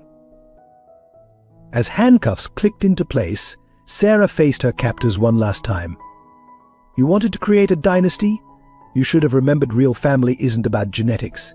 It's about love, the kind that makes a wealthy man care for a street child, the kind that helps a lost boy find his way home. Laura wrapped a blanket around Sarah's shoulders. Are you all right? The baby. Sarah nodded, tears finally falling. We're fine. But Michael, they have Michael and Thomas. Is tearing the city apart looking for you both. Let's get you out of here. Your family's waiting. As they left St. Agnes behind, Sarah clutched Thomas's locket, the twin to the one she'd given Michael. Soon she would hold both her sons, would see Thomas again, would finally have the family she'd sacrificed everything to protect. But first, they had to save Michael from Victoria's backup plan, a plan that even Sarah, with all her careful plotting, hadn't seen coming. The final battle for the Bennett family was just beginning. Providence Lake's private hospital stood abandoned on the outskirts of Boston, its empty windows like blind eyes staring into the night. Thomas Bennett's car screeched to a halt in the crumbling parking lot, his tires sending gravel spraying. Robert's voice crackled through his phone. Thomas, wait for backup. Martinez is on her way with Sarah. They'll kill Michael if I don't come alone. Thomas cut him off. You saw the video they sent. The video had arrived minutes after Sarah's rescue from St. Agnes. Michael, conscious but drugged. Victoria Crawford holding a scalpel to his throat. The message was clear: Bennett Enterprises for the boy's life. Thomas checked his watch. He had 10 minutes to reach the hospital's 3rd floor with the signed transfer documents, or Victoria would start sending Michael back to him in pieces. The thought made his hand shake as he grabbed the briefcase containing the papers. The hospital's main entrance was unlocked, inviting him into its darkness. Emergency lights cast sickly green shadows through empty corridors. The air smelled of decay and abandoned dreams like the ones that had died here when Sarah discovered the Crawfords' true purpose. Keep climbing, Mr. Bennett, Victoria's voice echoed through hidden speakers. And remember, no police, or the boy dies screaming. Thomas gritted his teeth, taking the stairs 2 at a time. His security training had taught him to spot surveillance cameras, and this place was full of them. Victoria was watching his every move. 3rd floor. Maternity ward. The irony wasn't lost on him. This was where it had all started, where Sarah had first uncovered the truth about the Crawfords' breeding program. Last door on the right, Victoria's voice guided him. "And Mr. Bennet? No heroics? You're here to sign over your company and take what's left of your son home." Thomas pushed open the indicated door. The scene inside made his blood freeze. Michael was strapped to an old hospital bed, conscious but groggy. Victoria stood beside him, surgical gloved hands hovering near a tray of gleaming instruments. Right on time, she smiled. "The papers." Thomas held up the briefcase. "Let him go first." "Oh, Thomas, you're not in a position to make demands." Victoria picked up a scalpel. "The papers, now." Dad, Michael's voice was weak but clear. Don't give them anything. I'm not afraid." Thomas's heart swelled with pride, even as fear clawed at his chest. This brave, incredible boy, his son, he now knew, through a miracle of fate and Sarah's long-ago sacrifice, was willing to suffer to protect him. Touching, Victoria sneered. "But futile. The papers, Mr. Bennet, or I start removing fingers." Thomas stepped forward slowly, briefcase extended, but his eyes were on Michael, trying to convey a message. The boy blinked once, understanding. He'd seen that look before, on the streets, the look of someone preparing to fight. "You know what I don't understand," Victoria, Thomas said conversationally, still moving forward. "Why this elaborate scheme? Why not just kill us all?" Victoria's laugh was harsh. "Kill you? No, death is too simple. We needed you broken, controlled. Your company, your resources, all serving our greater purpose. And what better way to control a man than through his family?" "Family," Thomas repeated.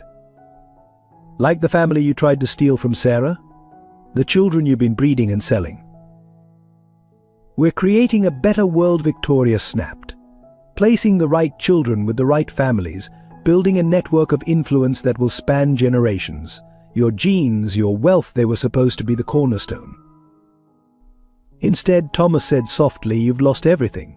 Sarah's free, your files are exposed." And Michael, he smiled. "Michael's not just some street kid I took pity on.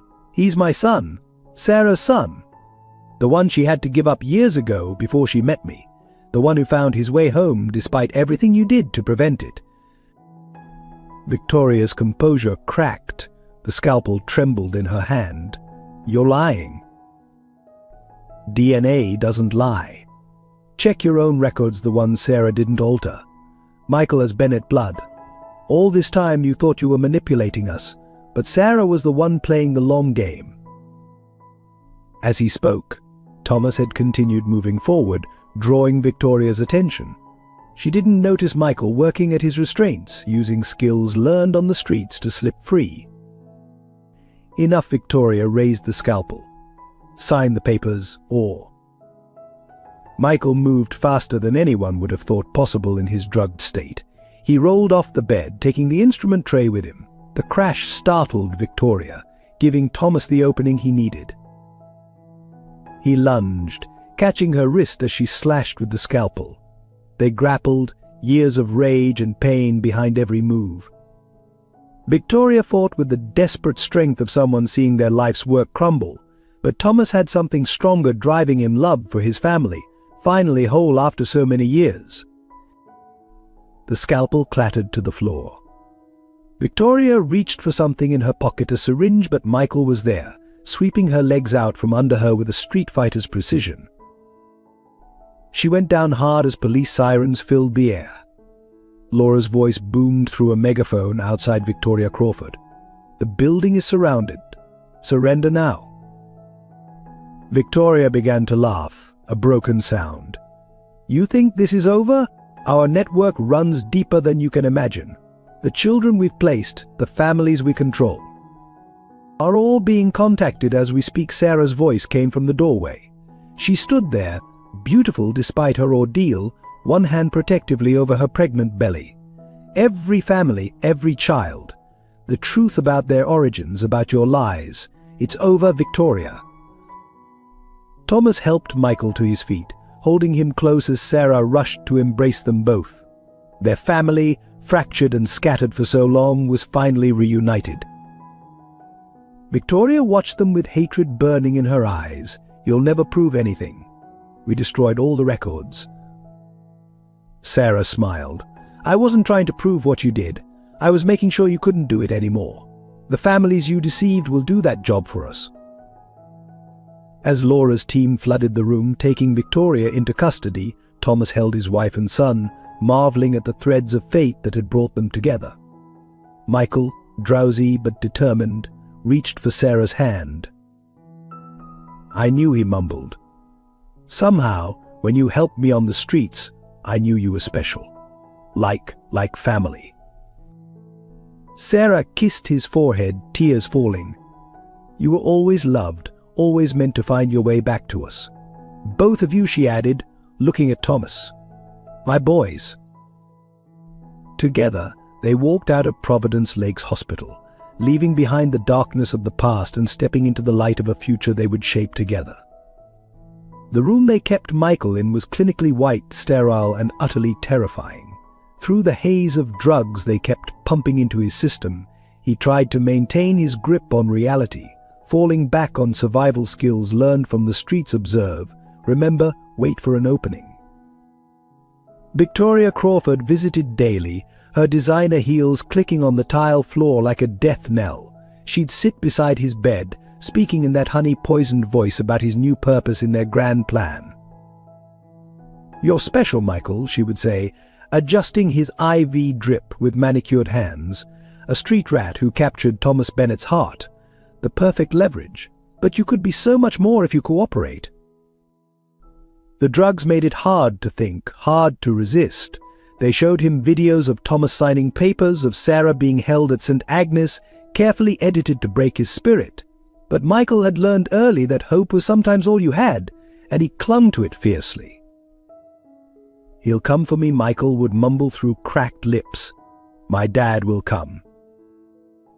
Victoria's response was always the same cold laugh. "Your dad? Oh, darling, Thomas Bennett stopped looking days ago. Signed everything over to us. You were just a charitable project to him, easily abandoned when the cost grew too high." But Michael knew better. He remembered the look in Thomas's eyes when he'd called him Dad for the first time, the genuine love that had grown between them. No amount of drugs could make him doubt that connection. The worst moments came at night. They'd lower the temperature in his room, making him shiver uncontrollably. Sleep deprivation, they called it, breaking down resistance through exhaustion. In those dark hours, Michael would recite street survival rules to himself, adding new ones for his current situation. Rule 1, they only win if you let them break you. Rule 2, remember who loves you. Rule 3, stay alert for any chance to escape. He catalogued everything: shift changes, the sounds of footsteps, the timing of medication doses. Even through the chemical fog, his street-honed instincts kept working, kept planning. The physical pain was bearable. He'd known worse on the streets. It was the psychological torture that cut deepest. Victoria would bring photographs of Thomas at charity events, smiling with other children. "See," she'd say, "already replaced you. That's what happens to street rats who dream too big." But Michael had seen genuine smiles and fake ones. He knew the difference between Thomas's public face and the real love they'd shared. He held on to memories of their day together: the roller coaster, the Ferris wheel, the moment Thomas had wiped ice cream from his chin with such natural fatherly care. One night, during a particularly brutal session of questioning about Sarah's activities, Michael started laughing. The sound startled his interrogators. "What's so funny?" Victoria demanded. "You don't understand family at all," Michael managed through split lips. "You think it's about control, about ownership, but it's about love. That's why you'll lose." The beating that followed was severe, but Michael barely felt it. He'd found a truth they couldn't touch, couldn't corrupt with their drugs and mind games. The days blurred together. They moved him between facilities, always one step ahead of the police. But they couldn't move him from his certainty that Thomas and Sarah would find him. That certainty became his anchor, keeping him sane through the worst moments. He learned to fake compliance, to appear more drugged than he was. He learned to read the shifting alliances among his captors, Victoria's growing instability, James's wavering conviction. Most importantly, he learned that their perfect plan had cracks, and those cracks were widening. When rescue finally came, Michael was ready. Despite the drugs, despite the pain, he played his part perfectly. His street fighting skills, combined with Thomas's perfect timing, brought Victoria down. But the real victory wasn't physical, it was in knowing that he'd never broken, never stopped believing in his newfound family. Later, safe in the hospital with his real family around him, Michael would learn the full extent of his captivity's impact. The drugs would take time to leave his system, the trauma would require therapy, but none of that mattered compared to the triumph of keeping his spirit intact. "You were so brave," Sarah whispered, holding him close. "So strong." Michael looked at his parents, his real parents, brought together by fate and love and unshakable determination. "I had something worth being strong for," he replied. "I had family." In the quiet of the hospital room, with Michael finally sleeping peacefully under proper medical care, Sarah revealed the full story to Thomas. Her hands trembled as she held the complete journal she'd kept during her 5 years of captivity. "I found out I was pregnant the day before I discovered the truth about the Crawfords," she began, her voice soft to avoid waking Michael. "Not just pregnant carrying twins. I was so happy, ready to tell you everything. Then I found the files." Thomas took her hand, encouraging her to continue. The weight of 5 years of separation hung between them. They had been watching us for months, profiling our genetics, our influence, our wealth. The Crawfords didn't just want babies to sell, they wanted to create a network of perfectly placed children who would grow up to control key positions in society. Our twins would have been their crowning achievement. She paused, touching her stomach where their second child still grew. Victoria approached me at the hospital that day. She showed me proof of what they'd done to other mothers who refused them. Women who'd disappeared children who'd vanished into their system. Then she made her threat. Tears began falling as Sarah recalled that moment. She said they would take you down, destroy everything you'd built, unless I cooperated. But cooperation meant giving up our babies to their program, letting them place our children with families of their choosing, never knowing them. Thomas's grip on her hand tightened. "So you ran." "I ran, but I also started gathering evidence. Every placement, every illegal adoption, every genetic manipulation. I knew it would take years to build a case they couldn't escape.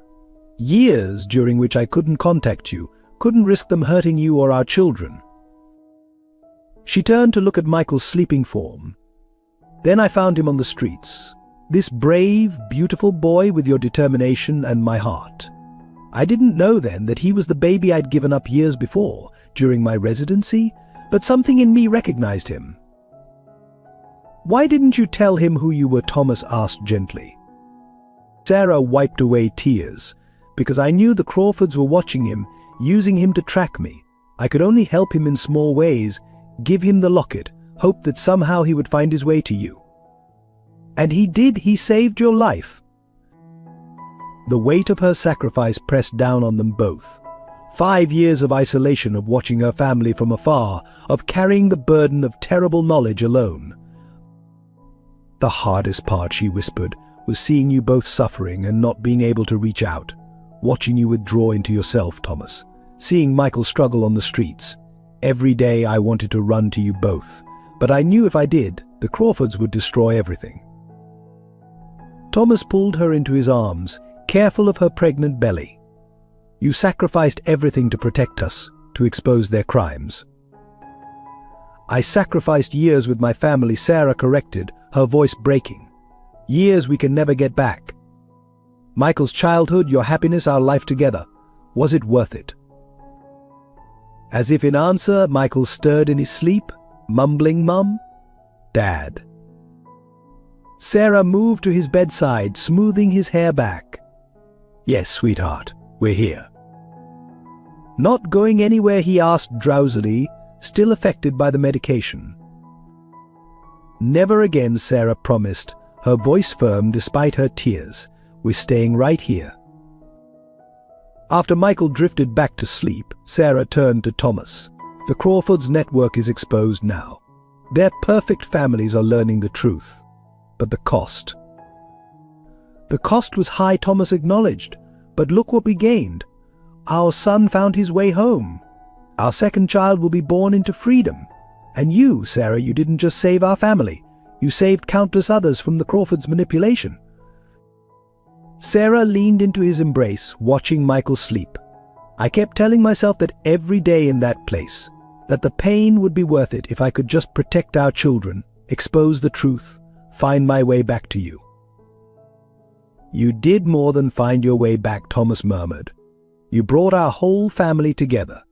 Michael, you, our unborn child, were all here because you were strong enough to make that impossible choice 5 years ago." Sarah placed her hand over his on her stomach, feeling their baby kick. "No more impossible choices," she said softly. "From now on, we make our decisions together as a family." They stayed like that through the night, watching over their sleeping son, united at last after years of sacrifice and separation. The price of their reunion had been steep, but as Sarah had known all along, family was worth any cost. In the days following their reunion, Thomas Bennett wrestled with the weight of decisions that had brought them to this point. Each night, after Sarah and Michael had fallen asleep, he would stand at the hospital window, watching the city lights and replaying every moment that had led them here. His corporate empire was in shambles. The transfer documents he'd signed under duress, though now legally void, had exposed vulnerabilities in Bennett Enterprises that competitors were eager to exploit. Board members were jumping ship, stocks were plummeting, and 5 generations of family business teetered on the brink of collapse. Mr. Bennett Robert arrived each morning with fresh reports of damage, each worse than the last. "The Asian markets are pulling out. We're looking at losses in the billions." But Thomas found he couldn't focus on the numbers anymore. His attention kept drifting to Michael's hospital bed, where his son was slowly recovering from his ordeal, or to Sarah, whose strength through 5 years of captivity humbled him. "Let it fall," he said finally, surprising both Robert and himself. "The money, the company, the Bennett legacy, none of it matters compared to what I nearly lost." The decision wasn't easy. Thomas had been raised to believe that the family business was sacred, that maintaining and growing their wealth was his primary purpose. His own father would have been appalled at his willingness to let it all slip away. Late one night, as he grappled with the implications of his choice, Sarah found him in the hospital chapel. She didn't speak, just took his hand and waited. "I should be fighting harder to save the company," he confessed. "It's what a Bennett would do." Sarah squeezed his hand. "You are fighting for what matters most. The company can be rebuilt. Family can't." The truth of those words struck deep. Thomas remembered the years after Sarah's disappearance, when he'd thrown himself into work, using wealth as a shield against pain. How hollow that existence had been until Michael had crashed into his life, teaching him what really mattered. The next morning, Thomas called an emergency board meeting from Michael's hospital room. His son watched with curious eyes as Thomas addressed the assembled executives via video conference. "Gentlemen," Thomas began, "Bennett Enterprises was founded on the principle of building lasting value. For years, I thought that meant financial value. I was wrong." He outlined his plans, selling off non-essential assets, restructuring the company around its charitable foundation, focusing on projects that helped families like Michael had once been. The board was stunned. "You're talking about dismantling an empire," one director protested. "Your father's legacy." "My father's legacy was about more than money," Thomas interrupted. "It was about family. about doing what's right, no matter the cost. I'm honoring that legacy by choosing my family over fortune. The resignation letters started arriving within hours. Stock prices fell further. But Thomas felt lighter than he had in years. That evening, Michael approached his bed hesitantly. "Dad, are you really giving up everything because of us?" Thomas pulled his son close. "No, Michael. I'm not giving up anything. I'm gaining everything that matters." Sarah joined them, her hand resting on her pregnant belly. "We'll start over," she said softly. "Together." The choice became clearer with each passing day.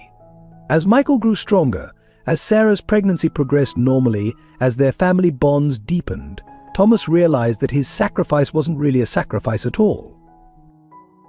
The final test came when Victoria Crawford's lawyers offered a deal: retract the accusations, reinstate the company transfers, and they would ensure the Bennett name remained untarnished. Thomas's response was to release everything, all of Sarah's evidence, all the proof of the Crawfords' crimes, regardless of the collateral damage to Bennett Enterprises' reputation. "You're choosing destruction," Victoria spat during her final court appearance. "No," Thomas replied calmly. "I'm choosing truth. I'm choosing family. Something you never understood." Later, holding Michael and Sarah close, watching the sun set on the empire he'd once thought defined him, Thomas Bennett finally understood what real wealth looked like. It wasn't in bank accounts or stock portfolios. It was in his son's recovering smile, his wife's unwavering strength, and the future they would build together. "No regrets?" Sarah asked softly. Thomas looked at his family, the family he'd nearly lost to greed and ambition, and smiled. "Not one." The Bennett fortune might be gone, but the Bennett family was stronger than ever, and that, Thomas knew, was worth any price. The courtroom fell silent as Detective Laura Martinez took the stand, her evidence files spread before her like a roadmap of corruption. Victoria and James Crawford sat at the defense table, their polished appearances already beginning to crack under the weight of revelations. "Detective Martinez," the prosecutor began, "please tell the court what you discovered at Providence Lakes Hospital." Laura opened the first file, her voice steady. "We found records of 47 forced adoptions over a 5-year period. Pregnant women were coerced, threatened, or drugged into giving up their babies. These children were then placed with families chosen by the Crawfords, not based on suitability, but on potential for future influence. Photographs appeared on the courtroom screens, hidden rooms at the hospital, detailed genetic profiles, massive financial transfers. The systematic nature of the Crawfords' operation became horrifyingly clear." "The Crawfords weren't running an adoption agency," Laura continued. "They were creating a network of controlled assets. Each child was placed strategically with judges, politicians, business leaders to be groomed for positions of power." Victoria Crawford's mask of composure cracked slightly as Laura revealed the next piece of evidence: a recorded conversation between Victoria and a pregnant Sarah Bennett 5 years ago. Sarah's voice filled the courtroom. "You can't do this. These are children, not pawns." Victoria's response was chilling. "Their investments, Dr. Bennett. Your twins with their perfect genetic profile and their father's connections will be our masterpiece." The jury visibly recoiled. James Crawford began writing furiously on a legal pad, likely planning some damage control strategy, but Victoria sat eerily still, a strange smile playing at her lips. Laura continued methodically through the evidence: offshore accounts, hiding millions in adoption fees, medical records showing forced medications, surveillance reports on families who had been targeted. "And what about Michael Bennett?" the prosecutor asked. "Michael was an unexpected variable," Laura explained. "The Crawfords didn't know his true identity when they began watching him. They saw him only as a street child who might lead them to Sarah. When he saved Thomas Bennett's life, they realized they could use him as leverage." Victoria's strange smile widened. Leverage, she interrupted, ignoring her lawyer's attempt to silence her. We gave that street rat a purpose. Just like we gave all those unwanted children better lives than they deserved. The judge gavelled for order, but Victoria was beyond caring about courtroom protocol. Years of careful manipulation were unraveling, and with them, her carefully maintained facade. "You self-righteous fools," she spat. "We were building something magnificent. A generation of perfect children, placed perfectly, guided by our vision. We were creating the future." "You were trafficking human beings," Laura corrected calmly. "Using children as commodities, destroying families for profit and power." The evidence continued to mount. Sarah's detailed records of her captivity, medical files showing the true parentage of supposedly perfect genetic matches, financial trails leading to bribed officials and threatened families. But it was the final piece of evidence that sealed the Crawfords' fate. Laura produced a series of letters, written by the children themselves, now teenagers, describing their experiences in the Crawfords program.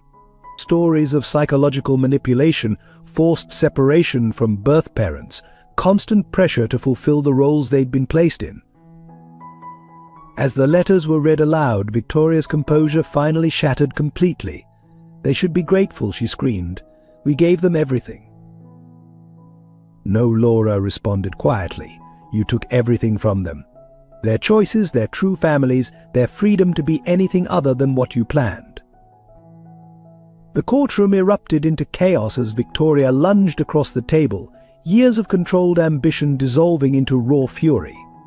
As she was restrained, her carefully constructed world of influence and control crumbled around her, leaving only the truth exposed in its harsh light. The Crawfords' conspiracy was finally laid bare, and with it the full scope of their twisted vision for a future they would never now control.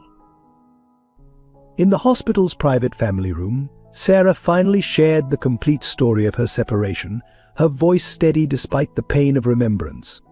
Thomas and Michael sat close, their presence giving her strength to reveal the darkest moments of her ordeal. It started with a routine prenatal check at Providence Lake. Sarah began, her hand absently touching her pregnant belly. "I noticed discrepancies in some patient files, mothers who disappeared, babies with suspicious adoption records. When I started asking questions, Victoria Crawford invited me to her office." Thomas squeezed her hand as she continued. "She showed me photographs first. You, Thomas, at business meetings, at home, even sleeping. They'd been watching us for months. Then she brought out the threats, evidence they'd manufactured of medical malpractice, enough to destroy my career." Michael leaned closer, his street-learned instincts recognizing the familiar pattern of powerful people exploiting the vulnerable. Sarah reached out to stroke his hair, drawing comfort from the contact. "But I could have fought those accusations," Sarah continued. "What broke me was when Victoria revealed their true plan. They hadn't chosen us just for our genes or your wealth, Thomas. They wanted our children because of what you'd become if you lost us." The revelation hung heavy in the air. Thomas's voice was hoarse when he spoke. "They wanted me broken." Sarah nodded. A broken man running a powerful company, easily manipulated through hope of finding his family. Victoria explained it all with such pride, how they'd use your resources, your connections, all while dangling the possibility of reunion just out of reach. "So you ran," Michael said softly. "To protect Dad." "To protect both of you," Sarah corrected. "I knew if I stayed, they'd take our babies, place them with families under their control. And you, Thomas, they would have destroyed you slowly, feeding you false leads, watching you tear yourself apart, searching for us." Tears finally broke through her composure. "The hardest part wasn't leaving, it was staying away. Watching you suffer, Thomas, seeing you withdraw into yourself. Then finding Michael on the streets, recognizing my firstborn son but not daring to reveal myself for fear of the Crawfords finding him too." Thomas pulled her close, his own tears falling. "You sacrificed everything to protect us." "Not everything," Sarah whispered. "I never lost hope." I knew someday Michael would find you, that his heart would break through your walls. I knew you'd recognize the locket, start asking questions. I just had to stay hidden long enough to gather evidence, to ensure when the truth came out, the Crawfords couldn't escape justice." Michael touched the locket he still wore. "You planned it all? Me saving Dad?" Sarah smiled through her tears. "No, sweetheart. That was fate, or perhaps just your innate goodness. The same goodness that helped you survive the streets without becoming hard, that made you risk your life for a stranger." "But why 5 years?" Thomas asked. "Why wait so long?" "Because I needed their network to grow complacent, to place enough children that when the truth came out, their whole system would collapse. Each child they placed thinking they were building their empire was actually a piece of evidence against them." The full weight of her sacrifice, her strategic patience, her lonely vigil settled over them. 5 years of separation, of watching her family suffer, all to ensure when justice finally came, it would be complete. "No more separations," Thomas declared firmly. "No more sacrifices. From now on, we face everything together." Sarah looked at her reunited family, Thomas, strong yet gentle Michael, wise beyond his years, their unborn child, growing safely beneath her heart. The price of protecting them had been enormous, but seeing them together, she knew she would pay it again if necessary. Together, she agreed, holding them close. Always together. The day of the Crawford sentencing drew a crowd that filled the courthouse steps. Families who had been torn apart by their schemes stood shoulder to shoulder with adopted children discovering their true histories. Among them, Thomas Bennett held Sarah's hand on one side and Michael's on the other, their unity a testament to love's triumph over manipulation. Father O'Connor, who had sheltered so many of the street children affected by the Crawfords' actions, addressed the gathering. "Today isn't just about punishment," he declared. "It's about healing. About recognizing that family isn't defined by genetics or social status, but by love and choice." Inside the courtroom, Judge Parker prepared to deliver his verdict. Victoria and James Crawford sat expressionless as he began speaking. "In 30 years on this bench, I have rarely seen such calculated cruelty masked as benevolence," he stated. "You didn't just traffic in children, you trafficked in hope, in dreams, in the fundamental human desire for family." The sentences were severe, 30 years each, no possibility of parole. But the judge wasn't finished. He ordered the Crawford Foundation's assets liquidated, the funds to be used for a new organization dedicated to reuniting families and supporting children in need. As Victoria was led away, she turned to face the Bennett family one last time. "We gave those children better lives," she insisted. "We gave them purpose." "No," Michael spoke up, his voice clear and strong. "You gave them chains. Family gives purpose. Love gives purpose. I learned that on the streets, watching people with nothing share everything they had." The community's response to the verdict was immediate and overwhelming. Families affected by the Crawford scheme began connecting, sharing stories, offering support. The network they created wasn't built on manipulation and control, but on understanding and compassion. Dr. Emily Watson offered her clinic as a center for DNA testing and family reunification. "Sarah showed us that medicine should heal families, not tear them apart," she announced, establishing a program to help adopted children explore their histories safely and ethically. Detective Laura Martinez worked with Robert Sullivan to create a task force dedicated to preventing similar schemes. "The Crawfords aren't the only ones who tried to commodify family," she explained. "But thanks to the Bennett's courage, we now know how to spot and stop these operations." The support extended beyond institutions. Mrs. Chen, who had helped Michael survive on the streets, opened her store as a safe haven for homeless youth. "Family isn't always blood," she said simply. "Sometimes it's a sandwich shared with a hungry child." Thomas used what remained of his resources to establish the Bennett Family Foundation, dedicated to supporting street children and reuniting separated families. The organization's first project was renovating the old Providence Lakes Hospital into a community center. This place once represented the worst of human nature, Thomas declared at the opening ceremony. Now it will showcase the best our capacity to heal, to help, to create real families based on love rather than agenda. The community's embrace of this mission proved that the Crawfords' fall had created space for something far more powerful to rise.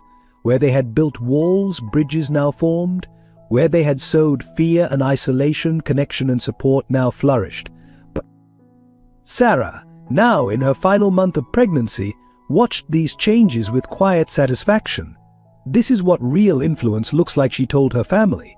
Not controlling people, but empowering them to help each other. Michael, no longer the scared street child, but a confident young man who knew his place in the world, nodded in agreement. The Crawfords thought family was about power, he said. But it's really about love. And love only grows stronger when you share it. As justice was served, the healing began not just for the Bennett family, but for an entire community learning to redefine what family truly means.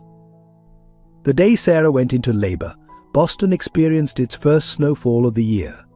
Thomas and Michael paced the hospital corridor, while Dr. Emily Watson attended the delivery, their footsteps creating parallel tracks in the pristine hallway. "Do you think the baby will look like Mom?" Michael asked, his voice betraying both excitement and nervousness about meeting his sibling. Thomas smiled, pulling his son close. "If we're lucky. Your mother's strength and beauty would be a wonderful inheritance," he paused, studying Michael's face. "Though I see plenty of her in you too, that same determination, that same capacity for love." The hours passed slowly, marked by occasional updates from nurses and the steady tick of the wall clock. Father O'Connor arrived, bringing coffee and quiet support. Mrs. Chen followed with homemade dumplings, insisting they needed to keep up their strength. Finally, Dr. Watson emerged, beaming. "Would you like to meet your daughter?" They entered the room to find Sarah propped up in bed, cradling a tiny bundle. Her face, though tired, glowed with joy. "Come meet Emily Rose Bennett," she said softly. Michael approached the bed cautiously, peering at his baby sister's face. The infant's eyes opened, startlingly blue like his own, and fixed on him with surprising intensity. "Hi, Emily," he whispered. "I'm your big brother. I've been waiting a long time to meet you." Sarah shifted the baby so Michael could hold her, teaching him how to support her head. The moment the child settled into his arms, something profound passed between them, a connection that transcended the years of separation and pain. Thomas watched his children together, his heart so full it felt near bursting. This was what the Crawfords had tried to prevent, what Sarah had sacrificed everything to protect, the simple, powerful beauty of family bound by love rather than scheme or strategy. "We're all here now," Sarah said, reaching for Thomas's hand. "All of us together at last." Emily began to fuss, and Michael instinctively started swaying, humming a lullaby he remembered from his own early childhood. The baby quieted, turning toward his voice. "She knows her brother," Thomas observed, his voice thick with emotion. "Of course she does," Sarah replied. Love recognizes love. As snow continued falling outside the hospital windows, the Bennett family savored their first moments truly complete. The room filled with quiet joy, healing the last wounds of their long separation. Dr. Watson, watching from the doorway, smiled at the scene. "This is what family should be," she murmured to herself, thinking of all the other families still healing from the Crawford schemes. But looking at the Bennetts, Thomas's proud stance, Sarah's radiant happiness, Michael's gentle care of his sister, she knew they had created something more than just a happy ending. They had forged a template for healing, showing how love could triumph over manipulation, how family could be stronger for having been tested. Emily Rose Bennett, born into freedom rather than scheme, would grow up surrounded by that love, protected by a brother who had once lived on streets, guided by parents who had overcome impossible odds to be together. The snow kept falling, blanketing the city in white, offering a clean start for a family finally joyfully whole. 5 years after Emily's birth, Michael Bennett stood at the podium of Boston University's medical school graduation ceremony, his valedictorian speech cards trembling slightly in his hands. In the audience, Thomas and Sarah beamed with pride, while 5-year-old Emily bounced excitedly on her father's lap. "When I lived on the streets," Michael began, his voice steady despite his nerves, "I used to sneak into the public library to read medical textbooks. The librarians thought I was crazy, this dirty kid poring over anatomy charts. But I had a dream." He paused, looking at his family. "What I didn't have was hope of achieving that dream, until 2 people showed me that love can transform lives. My father, Thomas Bennett, taught me that true wealth isn't measured in dollars but in the lives we touch. My mother, Sarah Bennett, showed me that healing isn't just about medicine, it's about fighting for what's right." The audience sat captivated as Michael shared his journey from street child to medical student. He spoke of the free clinic he'd helped establish in his old neighborhood, where Mrs. Chen still handed out sandwiches to hungry kids. He talked about the scholarship program the Bennett Family Foundation had created for homeless youth pursuing medical careers. "Today, as I become Dr. Michael Bennett," he continued, "I'm not just fulfilling my own dream. I'm carrying forward a legacy of healing not just bodies, but families and communities." In the front row, Sarah wiped away tears of joy. Thomas held Emily close, remembering the scared boy who'd saved his life on a rainy night, now transformed into a confident young doctor. Emily waved her hand-drawn sign, "My big brother saves lives." After the ceremony, as they celebrated at home, Michael showed Emily his new white coat. "Want to hear my heart squirt?" he asked, letting her play with his stethoscope. "Will you be fixing people like Mommy does?" Emily asked, her blue eyes serious. "Something like that," Michael smiled. "But more than that, I'll be helping kids who are like I used to be, scared and alone, needing more than just medical care." Thomas watched his children together, marveling at how far they'd come. The street-smart boy who'd once dumpster dived for food was now a doctor, while his baby sister grew up knowing only love and security. Sarah joined them, wrapping her arms around her family. "You did it, sweetheart," she said to Michael. "You turned pain into purpose." "We did it," Michael corrected. "All of us." Together he looked around their home, modest compared to the mansion they'd once lived in, but filled with more love than any palace could hold. The Bennett Family Foundation's work continued, transforming lives just as Michael's had been transformed. But perhaps their greatest achievement was simpler. They had proven that family, real family, could grow from the most unlikely beginnings. As evening fell, the Bennetts gathered in their backyard, sharing stories and dreams. Emily fell asleep in Michael's arms, trustingly certain of her place in the world. Looking at his sister, Michael silently renewed his promise to help other children find the same security, the same love that had saved him. His dream had become reality, but more importantly, it had become a bridge for others to follow. 10 years after the Crawfords' conviction, the Bennett Family Foundation hosted a gala celebrating a decade of transforming lives. The old Providence Lakes Hospital, now the Bennett Community Center, was filled with families whose lives had been touched by their work. Thomas, his hair now fully silver, stood at the podium beside Sarah, who remained as passionate as ever about helping others. A decade ago, he began, we learned that true wealth isn't measured in bank accounts or business empires. It's measured in the lives we touch, the families we help build. Dr. Michael Bennett, now the center's medical director, sat with his wife Claire, a former street child herself who'd become a child psychologist. Their 2-year-old son Thomas Jr. played quietly with his Aunt Emily, now a thoughtful teenager who volunteered at the center's youth program.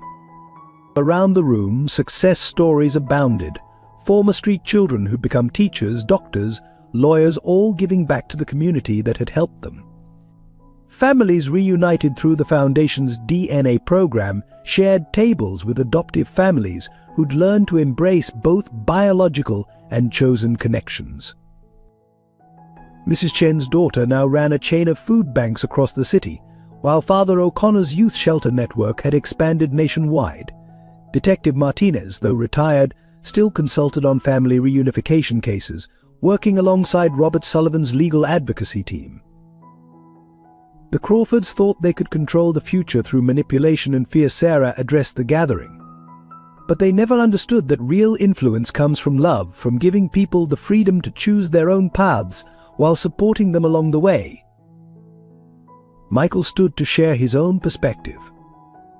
I was a street kid who dared to dream of becoming a doctor. My parents showed me that dreams can come true not just through hard work, but through the power of unconditional love.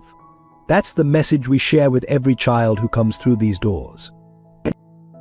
Emily, now following in her mother's footsteps with plans for medical school, added her voice. Our family's story taught me that biology is just the beginning. Real family is built through choice, through love, through standing together when the world turns dark. As the evening drew to a close, Thomas looked around at what they had built from the ashes of their own tragedy. The Bennett fortune was long gone, but something far more valuable had taken its place, a legacy of healing, of hope, of families forged through love rather than obligation. Sarah squeezed his hand, both of them watching Michael treat a young street child's scraped knee while Emily read stories to a group of shelter kids. Their own journey had come full circle, transforming personal pain into community healing.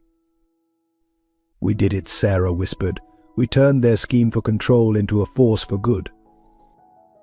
Thomas pulled her close, remembering the desperate man he'd been before a brave street child saved his life. "No," he corrected gently. "Love did it. Love always finds a way."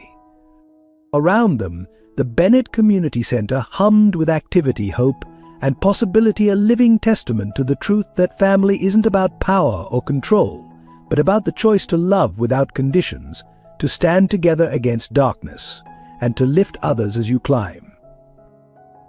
The Crawfords had tried to build an empire. The Bennetts had built something far more powerful, a community bound by love, healing, and the unshakable belief that every life has value, every heart has purpose, and every child deserves a family to call their own.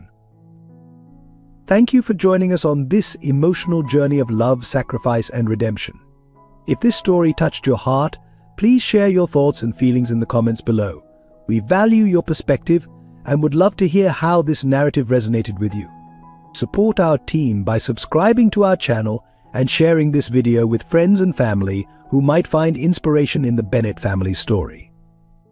Your likes and engagement help us continue creating meaningful content that celebrates the power of unconditional love and the true meaning of family.